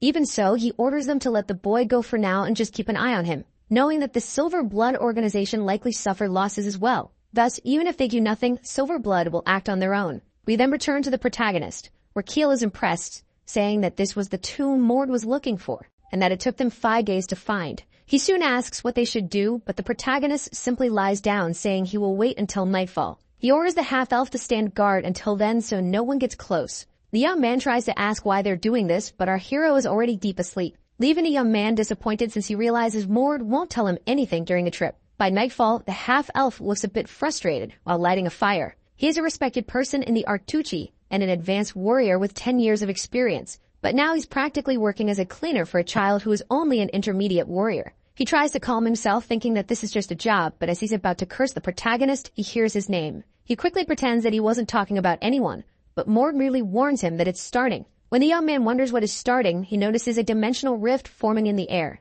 It is explained that there are secret dungeons that can only be revealed when all the conditions are met. And in this dungeon there are 3 conditions. The first is that the moon must be in its waxing phase. The second is that nothing must obstruct the moonlight from reaching the ground. And the third requires someone with divine blood to be within 5 meters of the tomb. Initially, this dungeon isn't that important, but the reward inside is of great interest to our protagonist. Realizing that his young master is about to enter the dungeon alone, the half-elf boy explains that Mord doesn't know what dangers could be lurking inside. But Mord quickly reassures him, saying he knows exactly what to expect and that he can handle it alone. Therefore, Keel's job is to make sure no one gets close. Before the half-elf can say anything else, Mord leaps into the dungeon, passing through the portal mid-air, leaving his subordinate completely alone in the forest. Inside, we discover it's the Lunar Temple. In the past, many gods existed, but none remain now. These temples used to be dedicated to venerating them. Soon, something catches Mord's attention. When he looks ahead, he sees several skeletons walking and screaming that an intruder has invaded the tomb. These skeletons are warriors who gave their souls to gods who have since perished, leaving only the madness of their souls behind. Looking around, Mord realizes there are more than 100, but it doesn't matter, as he just needs to get rid of them quickly. It's said that these souls are terrifying in the real world, but in this realm, defeating them is possible with ordinary methods. All because of the mana. And we see the protagonist easily smashing through several skeletons. Even though they are easier to deal with here, they are still warriors from past lives. So Mord prepares a mana ball using aura and hurls it at the skeletons, causing a massive explosion. No matter how strong these warriors once were, our protagonist is far stronger now. Now that all the minions are gone, he just needs to deal with the Guardian. As he approaches a statue, a goddess with a dog's face, he says this is the core. And the Guardian is this creature now rising before him. We then discover that the guardian is another werewolf, angered because Mord has trespassed on sacred ground without permission and declares that he will be sacrificed to the goddess. Mord recalls that this lycanthrope was supposed to be a powerful enemy in the novel. Even though Aiden was stronger than most advanced mages, he struggled against the werewolf because he had magical defenses thanks to the blessing. While the werewolf warms up, he says that the protagonist has invaded the sacred realm alone.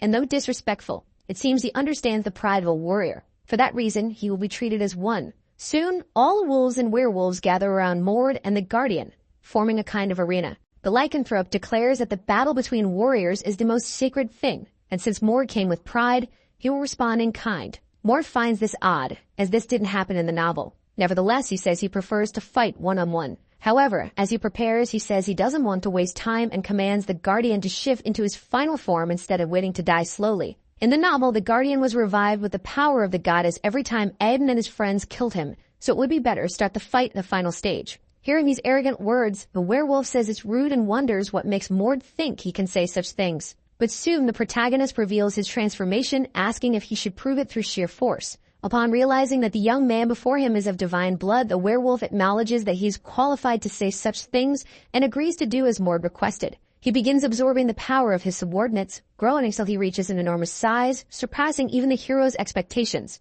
Mord then charges at the giant werewolf, and the two attacks collide in midair.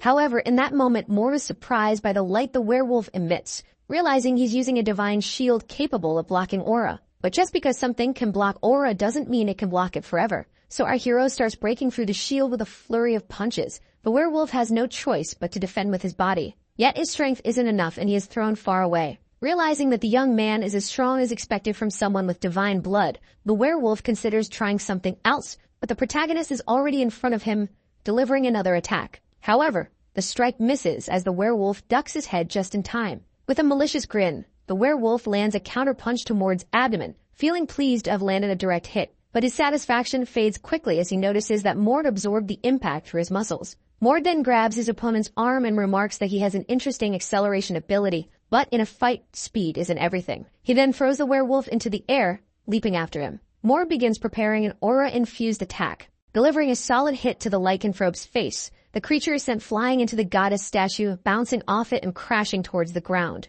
Our hero uses the statue to change his trajectory, preparing a final blow to finish off the monster. In midair, the werewolf is helpless and Mord knows this is the end. But before completing his attack, he notices a smile on the werewolf's face. However, this doesn't stop our hero from kicking the creature, finally ending the fight, and he feels relieved that he didn't need to use the world fragment or the blessing from the god of combat. Still, he wonders why the werewolf was smiling at the end. Suddenly, a voice echoes saying that the battle was impressive and thanks Mord for granting its warrior an honorable rest. The statue explains that the werewolf wanted to die as a great warrior, but was stabbed in the back by an enemy and died dishonorably. Unable to forget this, he became the ghost of this dungeon, and what the protagonist did for him was a great gift as he freed his soul. Mord understands that this was probably why the werewolf smiled. He finally got the duel he wanted. The statue then gives Mord a gift for freeing the warrior's soul, explaining that it is a bracelet that when exposed to moonlight will protect whomever he wishes, whenever he wishes. Analyzing the item, Mord realizes that this is something Aiden never obtained in the novel, and it will be extremely useful when he needs to fight while protecting someone. He thanks the goddess, saying he will make good use of it, but soon notices that her presence has already vanished.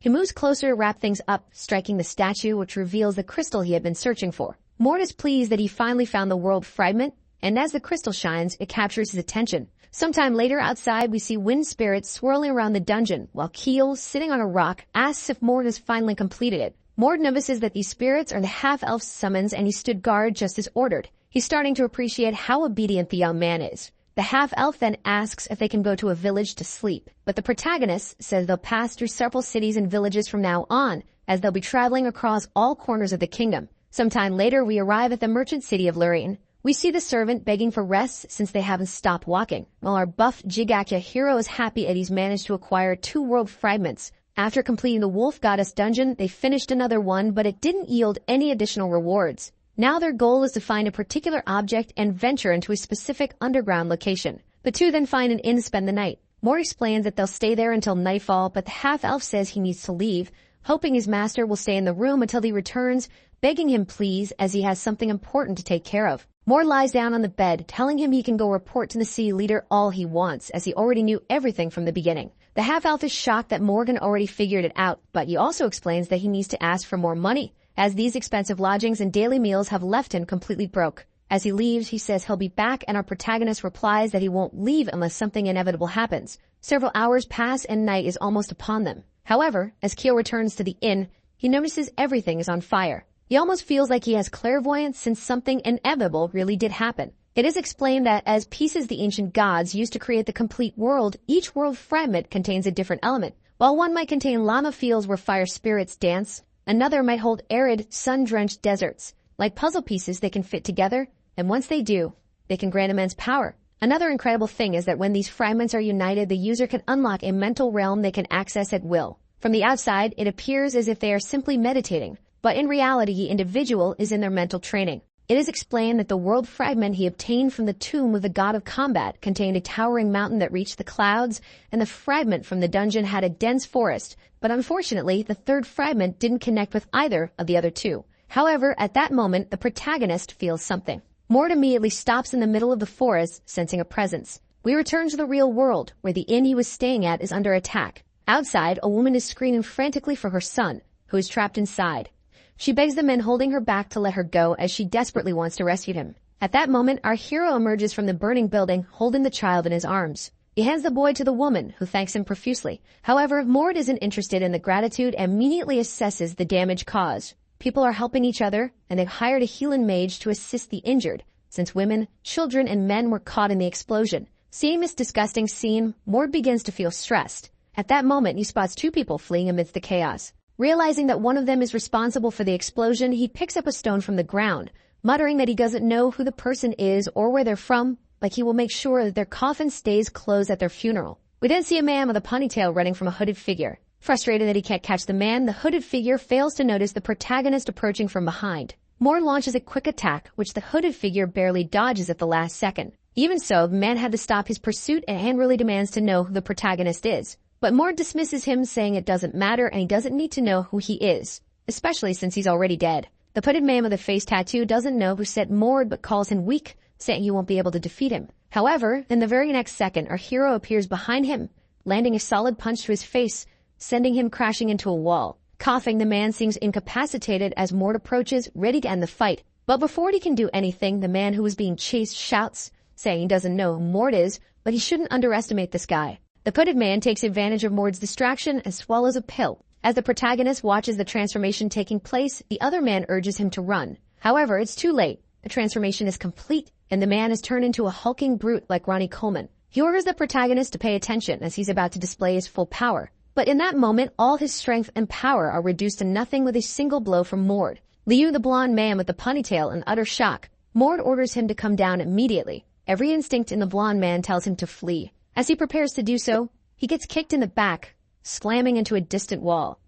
Our hero then orders the man to kneel and answer his questions, remarking that knocking him out would be the best option. We then see that the man is already trapped in a chokehold by Keel, panicking as he struggles to breathe. Soon, his mind begins to fade, and he wakes up later in a completely different place. Terrified, he threatens to scream. The protagonist gives him a warning. Other than answering the questions, he better not dare open his mouth. The first question is why he was being chased. Mord explains that the man probably belonged to the organization of the Second King. The man tries to speak but gets punched in the head, and the MC explains that these people are part of the Monarch's return group, which seek to revive the Archlich. It's explained that the hierarchy of mages is clear. There are beginner-level mages, intermediate-level mages of the 4th circle, advanced-level mages up to the 6th circle, senior mages, and those in the domain of the 9th circle are called high mages. The title of Archlich is given to high mages who have become undead, commonly referred to as monarchs, as they command armies of the undead. The Archlich of the Monarch's return group had a backup plan in case he was defeated, fragmenting his soul into pieces and scattering them.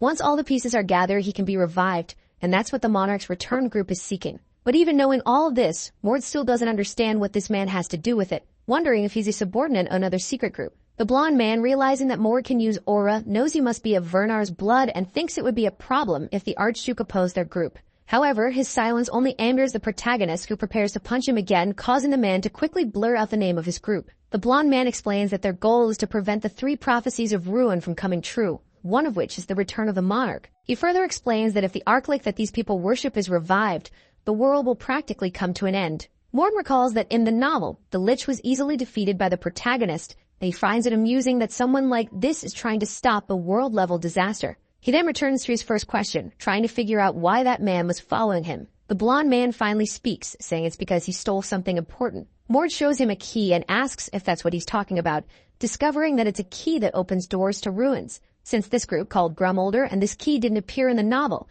Mord realizes that the story has likely deviated from the original path due to the theft of the key. The resurrection of the monarch happens near the end of the story, and even though Aiden and his friends manage to defeat him, he still caused thousands of deaths. For this reason, Mord decides to prevent the sacrifice of those people and stop the monarch's return route. Mord then turns around, saying he's going to keep the key and orders the man to leave. His servant Keel questions whether it's really okay to let him go, but Mord responds that the group isn't that strong, so there's no need to worry. He explains that their current goal is the complete annihilation of the monarch's return group. He then states that there are fragments of the Archlich's soul in the ruins, and that's where they'll start. His servant asks if they're going immediately, but Mord explains that they first need to go to the black market. It is then revealed that he purchased a torn book and an old dagger, leaving Keel confused about what he plans to do with these items. The two head to a rather foul-smelling place, and Keel wonders if the great Archlich really left part of his soul there. The protagonist explains that there's a hidden passage in the water, and he instructs the young man to use his spiritual magic to unlock the path. The half-elf activates some of his wind spirits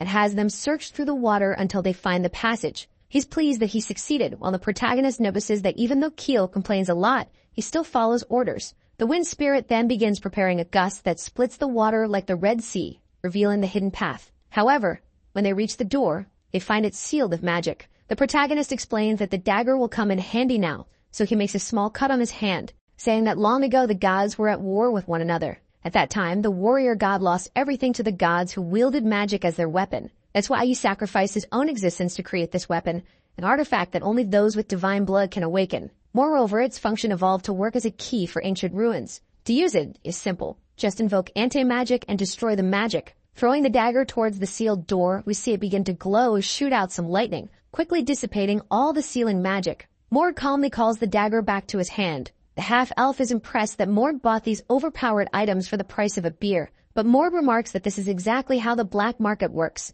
and now it's time to fulfill Keel's wish. It is revealed that before their journey began, Keel wanted to venture into dungeons and discover hidden treasures. Mord then tells him that after they finish off the monarch's return route down there, this is the exact secret dungeon he was searching for. The two descend, and Keel is amazed by how vast the place is. He asks if they shouldn't launch a surprise attack, but the protagonist explains that they likely already know of their presence and will attack them soon enough. At that moment, several ghoulish monsters appear, while a group of mages and warriors question who these intruders are and how they managed to enter. Mord immediately charges forward, plowing through the ghouls and heading straight for the group. During the attack, he senses two men approaching, so he summons his aura gauntlets to block their attacks, leaving the two men confused by the gauntlets and realizing that if those are aura gauntlets, Mord must be at master rank. Mord easily disposes of the monarch's henchmen, and as his eyes glow the golden hue, the enemy mages begin preparing to strike. But before the mages can do anything, they are practically wiped out by Keel's wind magic, who asks what the mage was even planning as multiple wind spirits swirl protectively around him. A little later, we see the same mage crawling on the ground, screaming that he's being chased by a monster. However, in the next moment, this mage will meet Hades personally. Keel, who finished him off, thinks to himself that he's not so bad after all. But of course, they are nothing compared to Mord. He then points to a large door and says it must be the entrance, while the protagonist mentions that first they need to destroy all the magical objects because they are dangerous. After destroying all the cursed items, they finally stand before the door, and the protagonist says that now the dungeon truly begins. He uses the key he took from the man the day before and opens the gate, realizing this seems to be some kind of demonification dungeon. This is a dungeon created by borrowing the powers of demons, but it's not necessarily connected to the demon realm. Since there was no detailed information about this dungeon in the novel, the only thing Mord knows is that it's subterranean and goes down 9 levels. It follows the standard dungeon pattern. The deeper it goes, the stronger the monsters become. It was definitely not supposed to be an easy dungeon, but the two of them cleared it in under 10 minutes. Keel looks quite happy with their loot, having acquired several good magical items, and says that with all these, he won't need to worry about meals for months. Looking ahead, he notices their true objective. We then see Archlich Monarch seated on his throne. The Lich remarks that it's been a long time since he's seen something alive. Just from the energy alone, the half-elf can sense the Lich's strength. But Mord says there's no reason to be afraid, as this is only a fragment of the original. This surprises the Archlich, who acknowledges that despite being an unwelcome guest, Mord knows of him. However, as Mord begins to transform, he says that he doesn't know much about the Lich, nor does he need to, as he's merely a relic of the past, and he'll make sure to render him even more dead. Seeing Mord's transformation, the Lich recognizes him as being of the Werner's bloodline, and remarks how strangely only the most arrogant seem to pass through here, yet all of them have been eliminated. He explains that the protagonist is nothing more than a remnant left behind by the god, and for that, he will teach him the greatness of magic. He then summons 2 diamond golems, but the protagonist quickly appears behind one of the golems, destroying it and creating a cloud of dust, while the Lich expected him to have this level of power. What he didn't expect, however, was the punch that was about to come his way. The Lich reacts quickly, casting a defensive spell to block the MC's strike. Yet, as he stands there, a wind spell begins to swirl around him, forming a tornado with the Lich at the center. Even so, the Lich finds the trick annoying and with a single stomp, activates the Fored's curse, which suppresses all of Keel's magic. Upon realizing that his spell was nullified with just a single movement, Keel is terrified. But this is the moment the protagonist was waiting for to throw a dagger at the Lich. The Lich finds it irritating that the dagger bypassed his defensive spell but believes it won't do much damage to his body. However, it's at that moment that the dagger begins to glow. As you may know, an Arclight is a being made entirely of dark magic, and the effect of an anti-magic weapon on a creature made of magic is completely lethal. Thanks to the immense shock, even the Lich's robes are torn to shreds, and he can't comprehend how something like this exists. Taking advantage of the opportunity, MC remarks that letting one's guard down in a fight means death. He then activates the mountain destruction technique, shattering the Arclich into countless pieces. His skeletal skull rolls across the floor, but it's swiftly caught by the protagonist, who tells the Lich to shut up and that he'll always be a loser, both now and in his original form. And with that, Mord finally defeats the skeleton once and for all. Mord turns to the subordinate, saying that Keel did well in buying time as it made the battle a bit more convenient. As Keel praises the dagger for piercing a defensive spell, the protagonist explains that if it had been an active spell, the dagger wouldn't have been able to penetrate it. The two then proceed to search for the dungeon's core, finally encountering the 4th fragment of the world. And when they destroy the core, it finally returns to the real world, with the dungeon's entrance being a fake room. There, Keel looks around in search of something, but when he realizes that the thing he's looking for is not there, he starts screaming in despair for having lost all his loot. Then he looks at the protagonist, who is also a little confused. He then asks if the protagonist knew this was going to happen, and that no matter how much he thought about it, a dungeon that had been closed for more than 200 years maintaining so many intelligent undead is strange, questioning if it was a dream of chaos. It is explained that the dream of chaos is the boundary between reality and a dream. It's like a very powerful illusion, but everything you experience there is real. The problem is that nothing from this dungeon can be taken to the outside world. Mord thinks that his hypothesis must be correct, since being locked in this place for 200 years would lead to a mental collapse, but it's different if these minds are fake. He then says that he didn't know this and that he wasn't trying to deceive him, but since he was part of the battle, he will give some loot to compensate for what he lost. He then prepares a punch while warning him not to complain about the loot. That punch was directed at the ground, and the two begin to fall into a secret room that was right below.